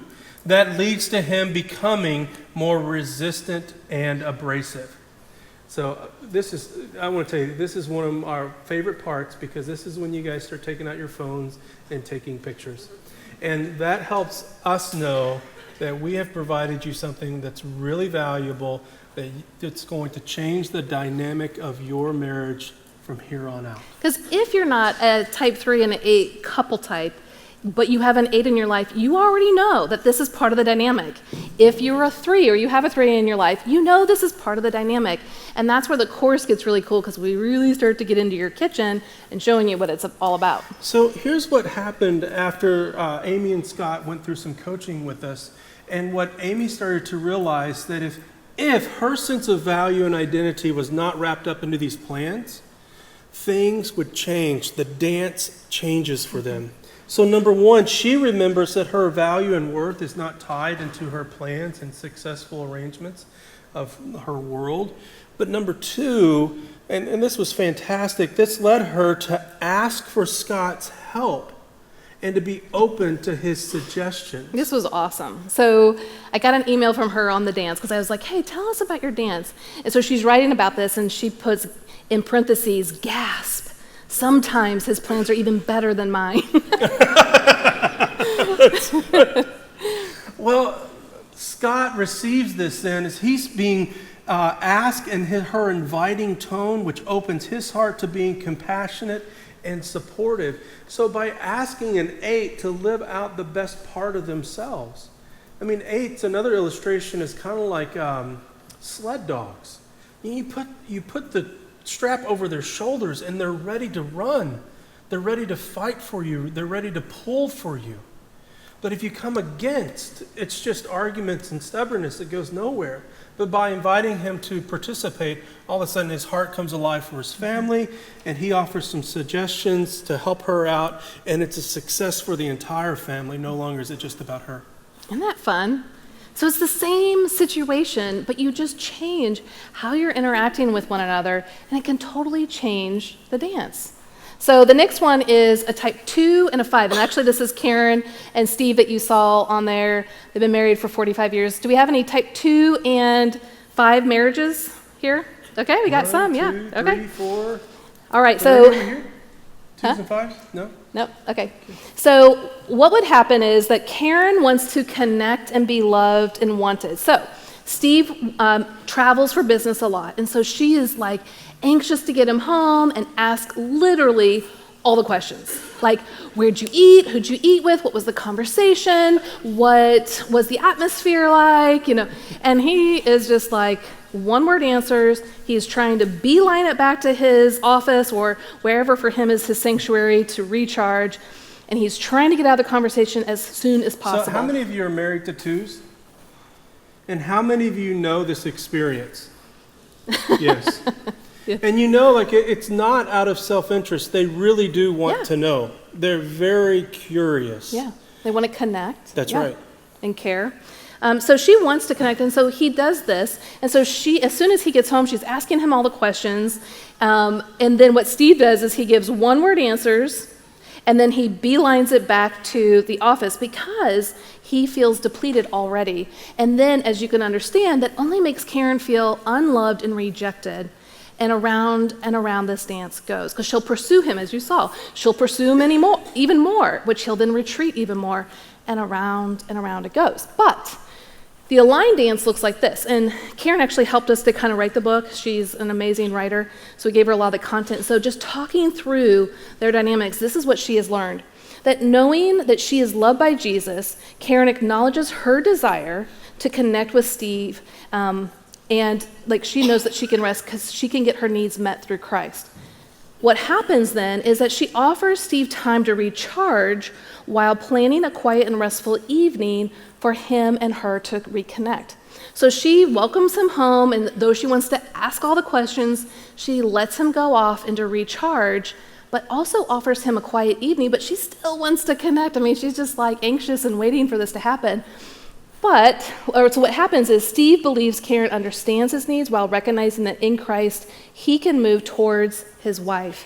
And then he agrees to the plan to reconnect after some time by himself. Now here's what's funny though, is that even though he took the time to recharge, he says even later that night, he still might not have enough energy to tell her all the things. So what he does is he says, why don't you tell me all the things that you did? So then she talks, for probably hours about all of her days and all the things that happened, and he's happy to listen. He just doesn't have a lot of words left to give her. But what you can see is that they're understanding how each other operates and how to have compassion and mercy to work with one another in a way that's more cohesive with each other.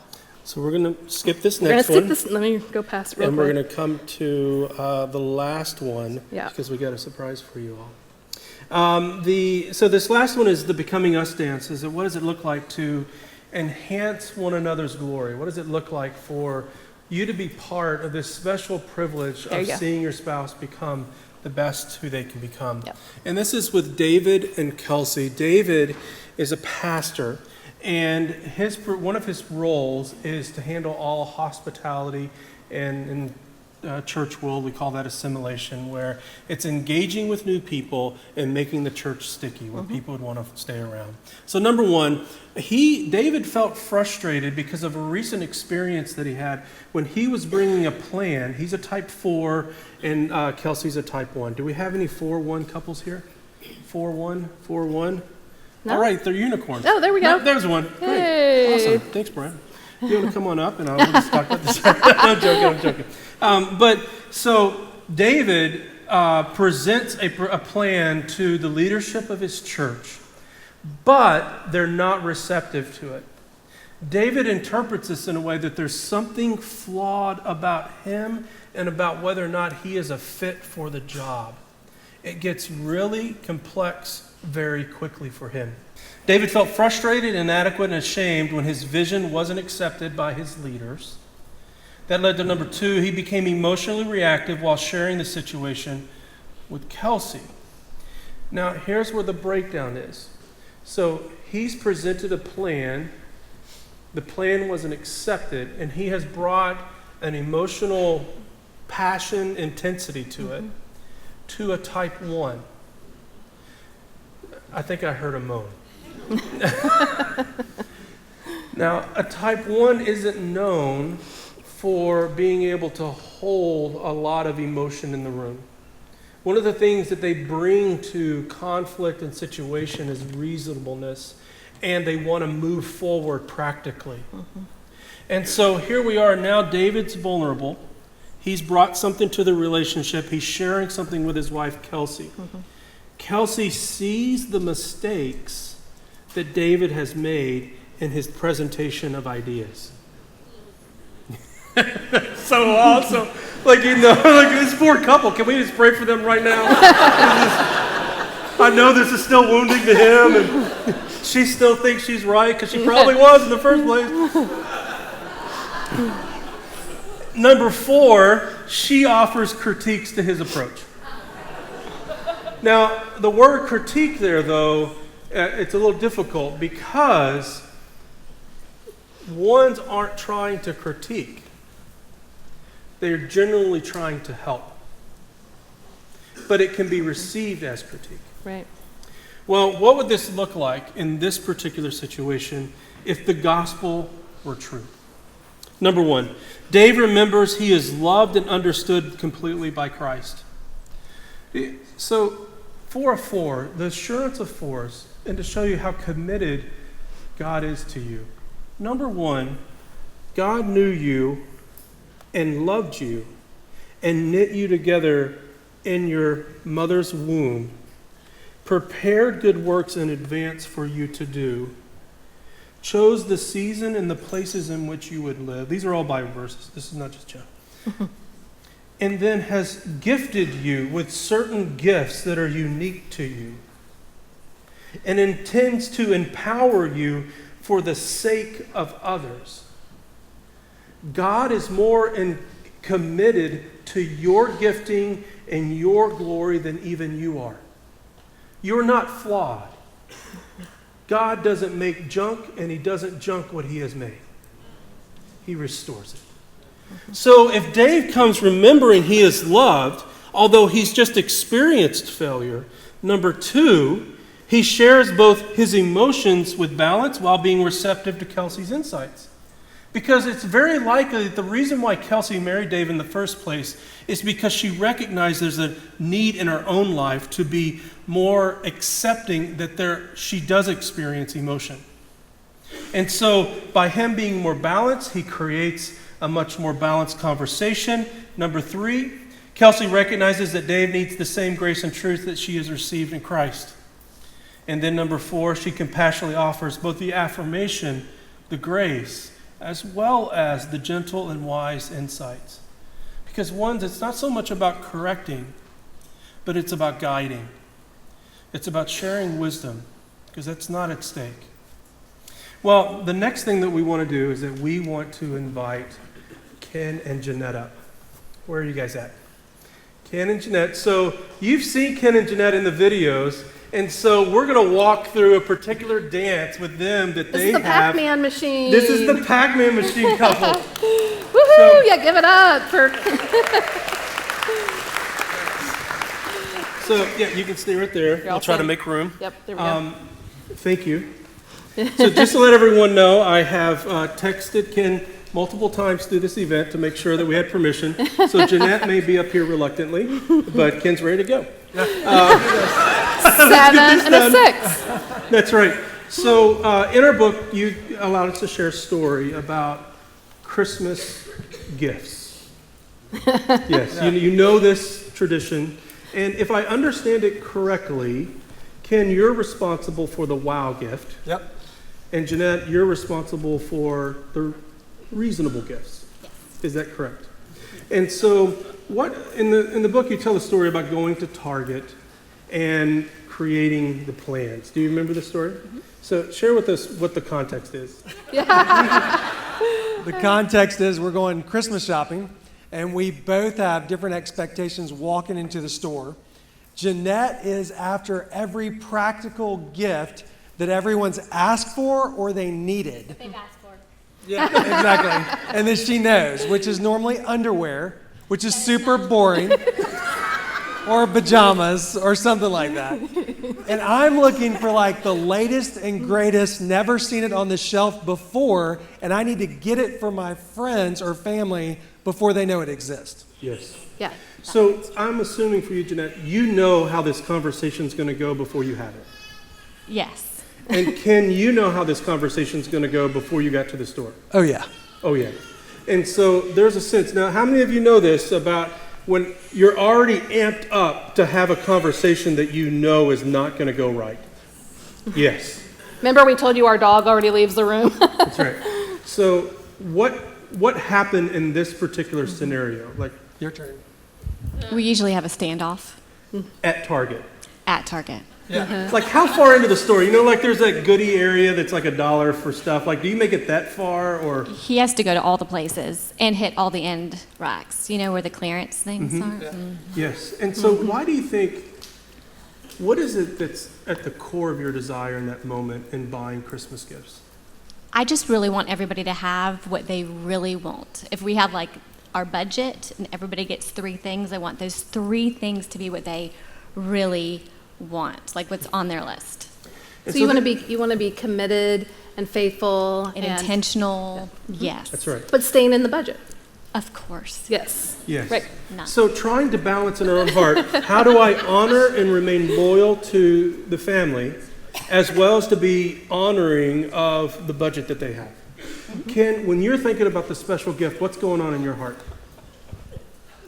I'm thinking about the opportunity to make an exciting experience. Yes. Like the joy, making a memory, having fun, and seeing someone surprised by something they weren't expecting.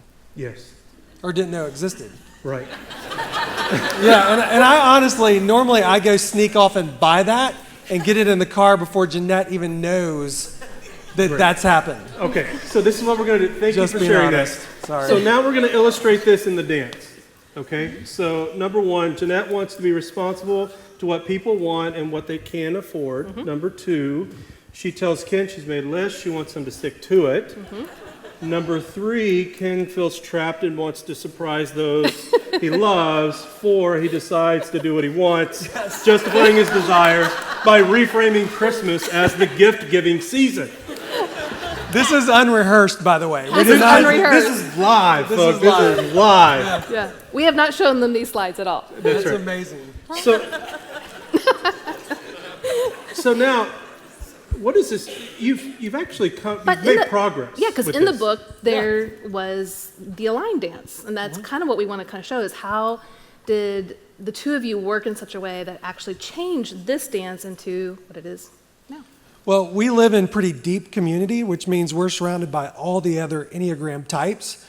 So we normally, when we have a low-grade argument going at all times like a pilot light in our relationship. And so, Open communication. It's open communication or a pilot light. Yeah. So we have a friend who's a 9, and we normally will call that person right in the middle of the situation and say, hey, this is what I want, this is what she wants, what do you think?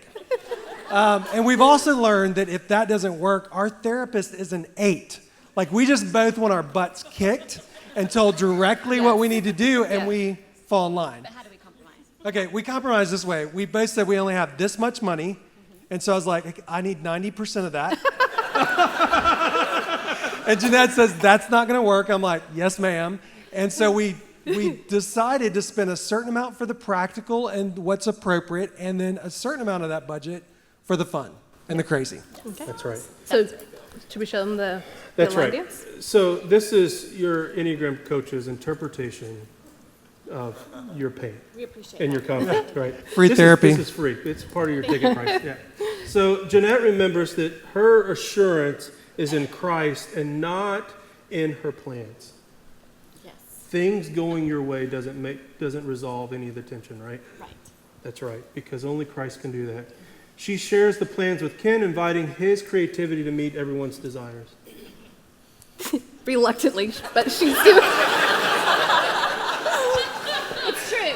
Yeah. It's true. He is way more fun than me. So, I mean, how many times has he come up with a creative way to stay within budget, but do something special? Oh, all the time. All the time. All the time. I mean, when I go to his office and see the things that he collects. Redemptive hoarding. Redemptive hoarding. Yes. Like, it's always on special. It is like the video game, because there's a new one called Centipede that he now has in his, it's at home now, right? Yeah, that one got moved into. I couldn't afford not to buy it. Uber cheap. Yeah. Like, It was. You found it, like, the deal. It's not in the den. It's not in the den, that's right. It's not in the den. So that's another story for the next book. Number 3, Ken, recognizing God's attention to his needs, received Jeanette's invitation. Yes. Yes. That sometimes getting the next great thing isn't what's best. Absolutely. It comes at an expense to others. That's right. 4, he had some fun while honoring his family and finances. Yes. Because wouldn't you say, Jeanette, that there was a part of his spontaneity and fun and creativity that really attracted you to him? Absolutely. He balances everything out. Our life would not be fun without him. No. Yes. Yes. And He's very Ken, fun. what would life be if you lived... What is the answer? What's the answer? I'm sorry. I'm putting Ken on the spot to ruin this whole date night. Just give me a slide. Just put it right there. Oh, that's fun. But, I mean, what attracted you to Jeanette? Oh, As man. it relates to her sickness. Don't say it's because She took care of me. No, you took care of me. Like, I know that I'm going to be taken care of no matter what. Sevens, if Jeanette's how many around. of you resonate with that? Yes. My needs are not a problem. You are going to take care of me. Yes. It's true. It is true. I thought you were going to say, because she knew she was a sinner. No, that's really true, too. It helps. That's fantastic. Well, thank you. Hey, thank y'all. Yeah, well, I appreciate that. But thank you for being just honest and willing to do this tonight, because we've not done this in any other cities. But we knew that you guys are so great at it and so honest. So Go thank you team. so much. Thanks, Go guys. team. Thanks, y'all.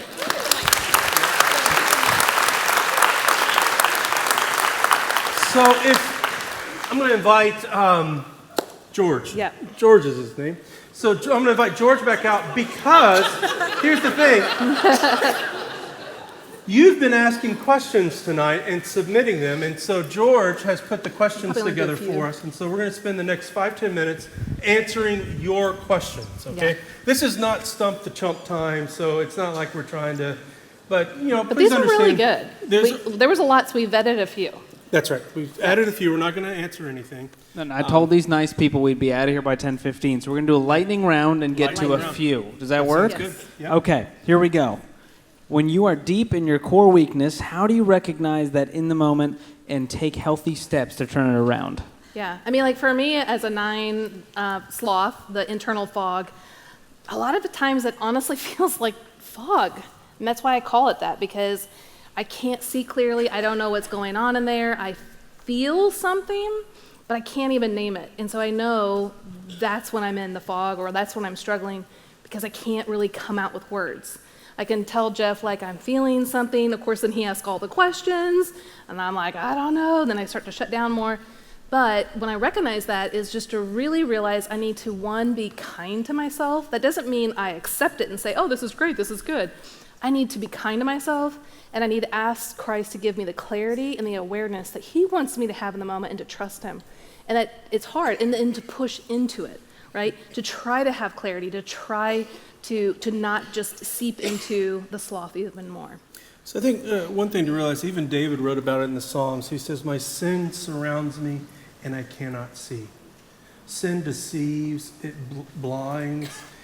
So it is very difficult to be down the path and to recognize how you got there. And so one of the ways in which I take God's grace out for a ride is that I actually listen to my spouse. because she knows she can experience that something is happening. And so by my willingness to simply accept her influence, I am also affirming her voice. And so if there's one encouragement and John Gottman discovered this as well, one of the differences between disasters at relationships versus masters is the willingness of each spouse to be influenced by the other.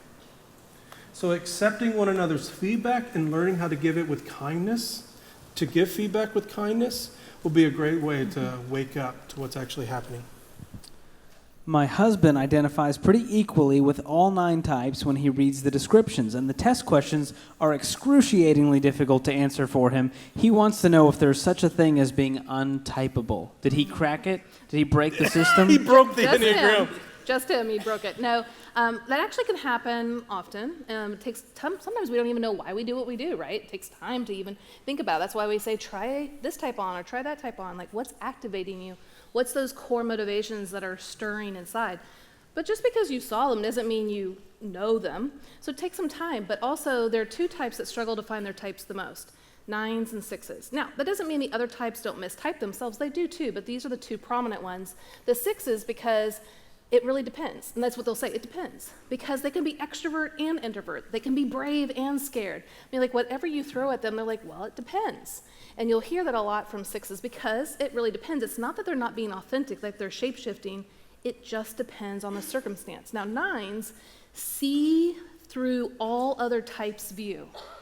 And that's how we've merged with everyone. We know how to be with any of the 9 types, but we just don't know ourselves.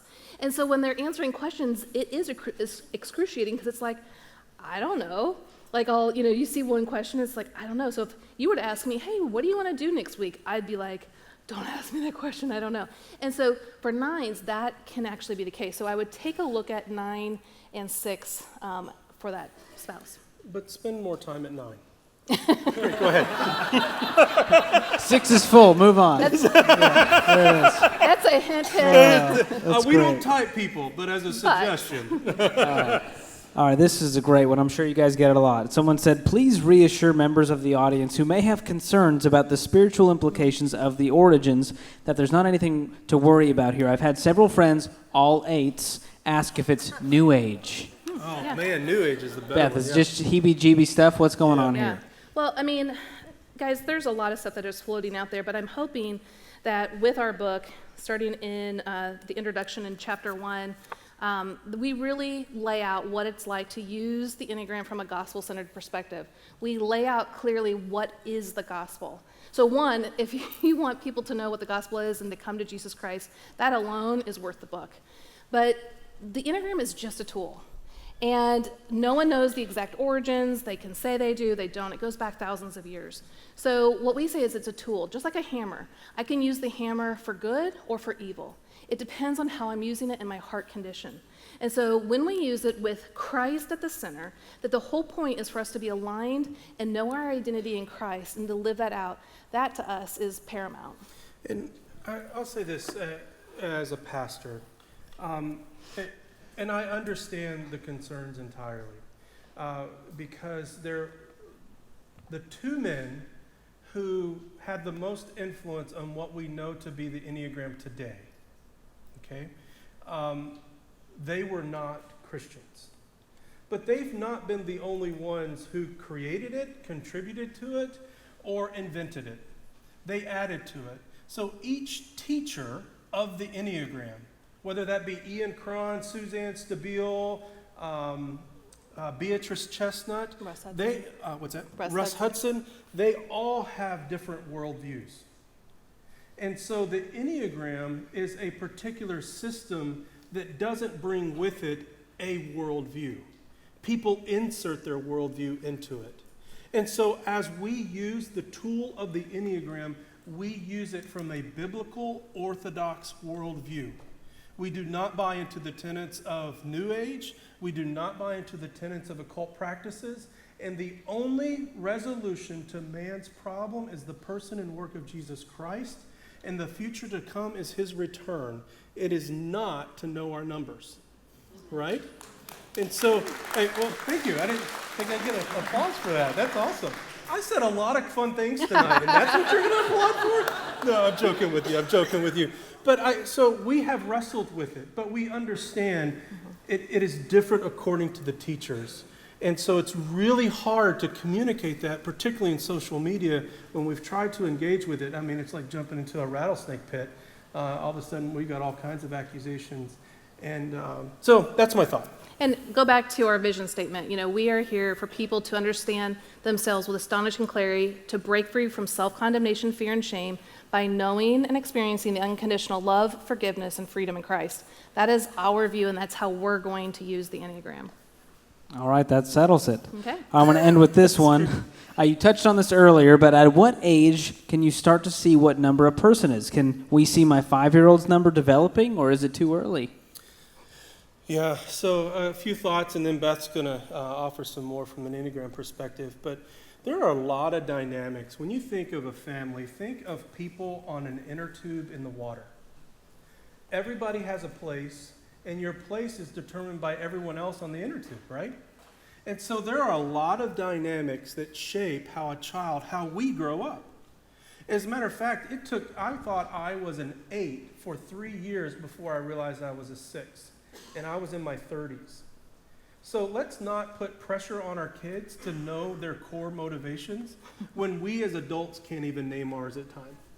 And so give them some time. And the truth of the matter is that the way that we parent, we usually instill our personality into the life of our children, right?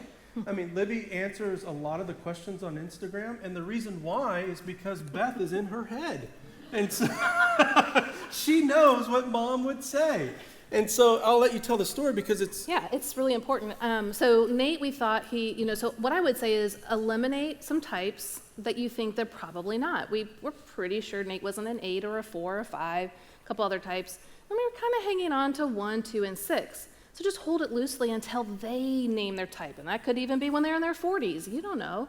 And so just kind of hold it loosely. But then I was trying to show him his core longing and kind of see how can I parent you the best. So one time I told Nate, because I was like 1, 2, or 6. So he helped a kid and I was like, okay, did you do that because it's the right thing to do? Because it's helpful? Or because you were being a committed friend? And he was just like, yeah. I'm like, oh, come on, son. You're killing me, And so that's when I just kind of felt like the Holy Spirit was like, just, do the best you can. It's a mystery, and it's supposed to be a mystery because you're supposed to depend on me. And I'm like, ugh, that's so hard. But then with Libby, so then he, in his teenage years, was able to name that he was a type 6.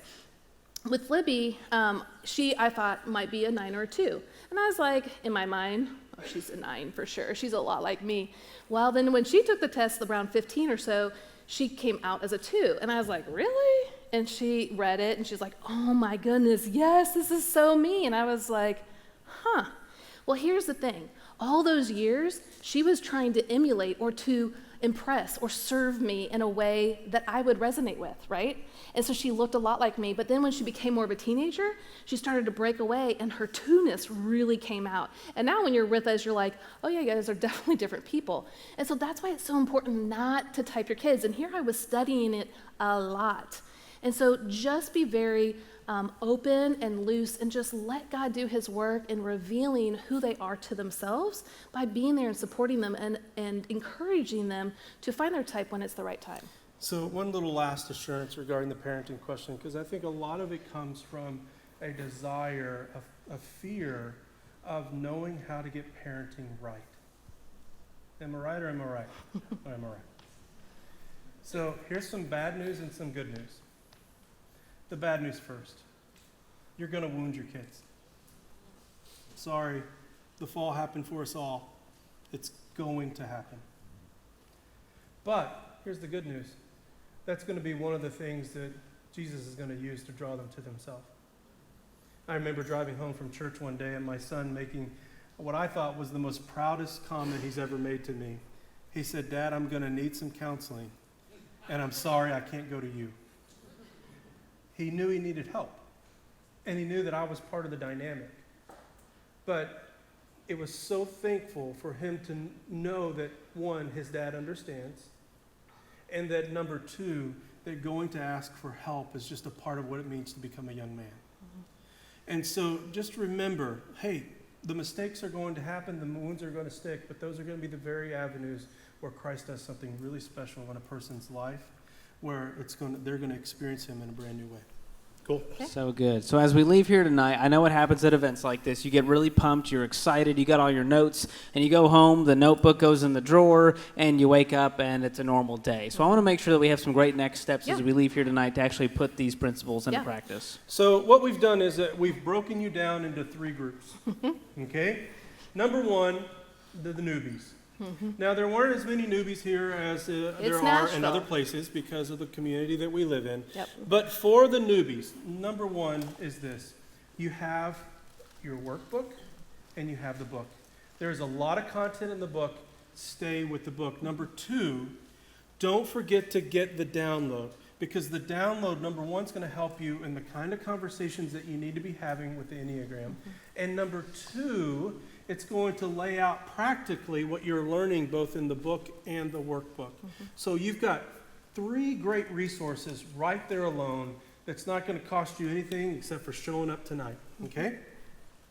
Then, the next group, and the Enneagram fans. I remember there was another word I said for it, but Beth took it off. The Enneagram fans, the Ennea fanatics, we'll call them. No, that's the next category. So the Enneagram fans.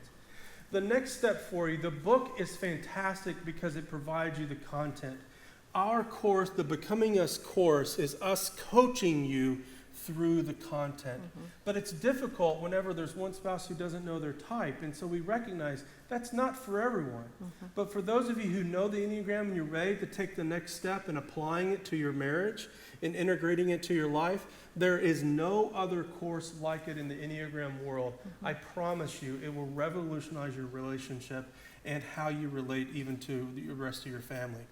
And don't forget that it's also $50 off if you buy by midnight tonight. Otherwise, it's going to go. The price is going to go back up to $199 just for attending tonight. The last one is for the Enneagram fanatics, that you want to be part of anything and as immersive as possible. And so what we have done is that we are actually, May of next year, we're going to have an Enneagram marriage retreat where we're bringing in our endorsed coaches, and it will be an immersive experience to have these meaningful conversations about all of your dances together in a beautiful place with the help of some of our coaches. It is going to be a spectacular time, and it's going to be one of those retreats where you actually connect with one another in ways that you could have never imagined. So you can go to the Next Step page to get notified. That's great. All right. That's it. That sums it up. Would you help me thank Jeff and Beth it's 10:15. for an amazing evening? We did it 10:15 on the dot. Thanks, guys. Good Thank seeing you. Thank you. So here's the exciting news. They are going to go out to the lobby area. They'd love to greet you. They can sign your book. They'll be hanging out, chatting. A few other things. We've got snacks, leftover water. Our team is out there if you've got more questions. It's not too late to get your photos. And tomorrow you'll receive a survey in your inbox. If you wouldn't mind taking that and letting us know how the event was, what we could do better. We want to make sure this event impacts as many people as possible in the best way, and you're going to get a free bonus for doing that. So Nashville, you've been amazing. Thank you so much for sticking around. I know it's a late night. Go get some rest. We'll see you soon.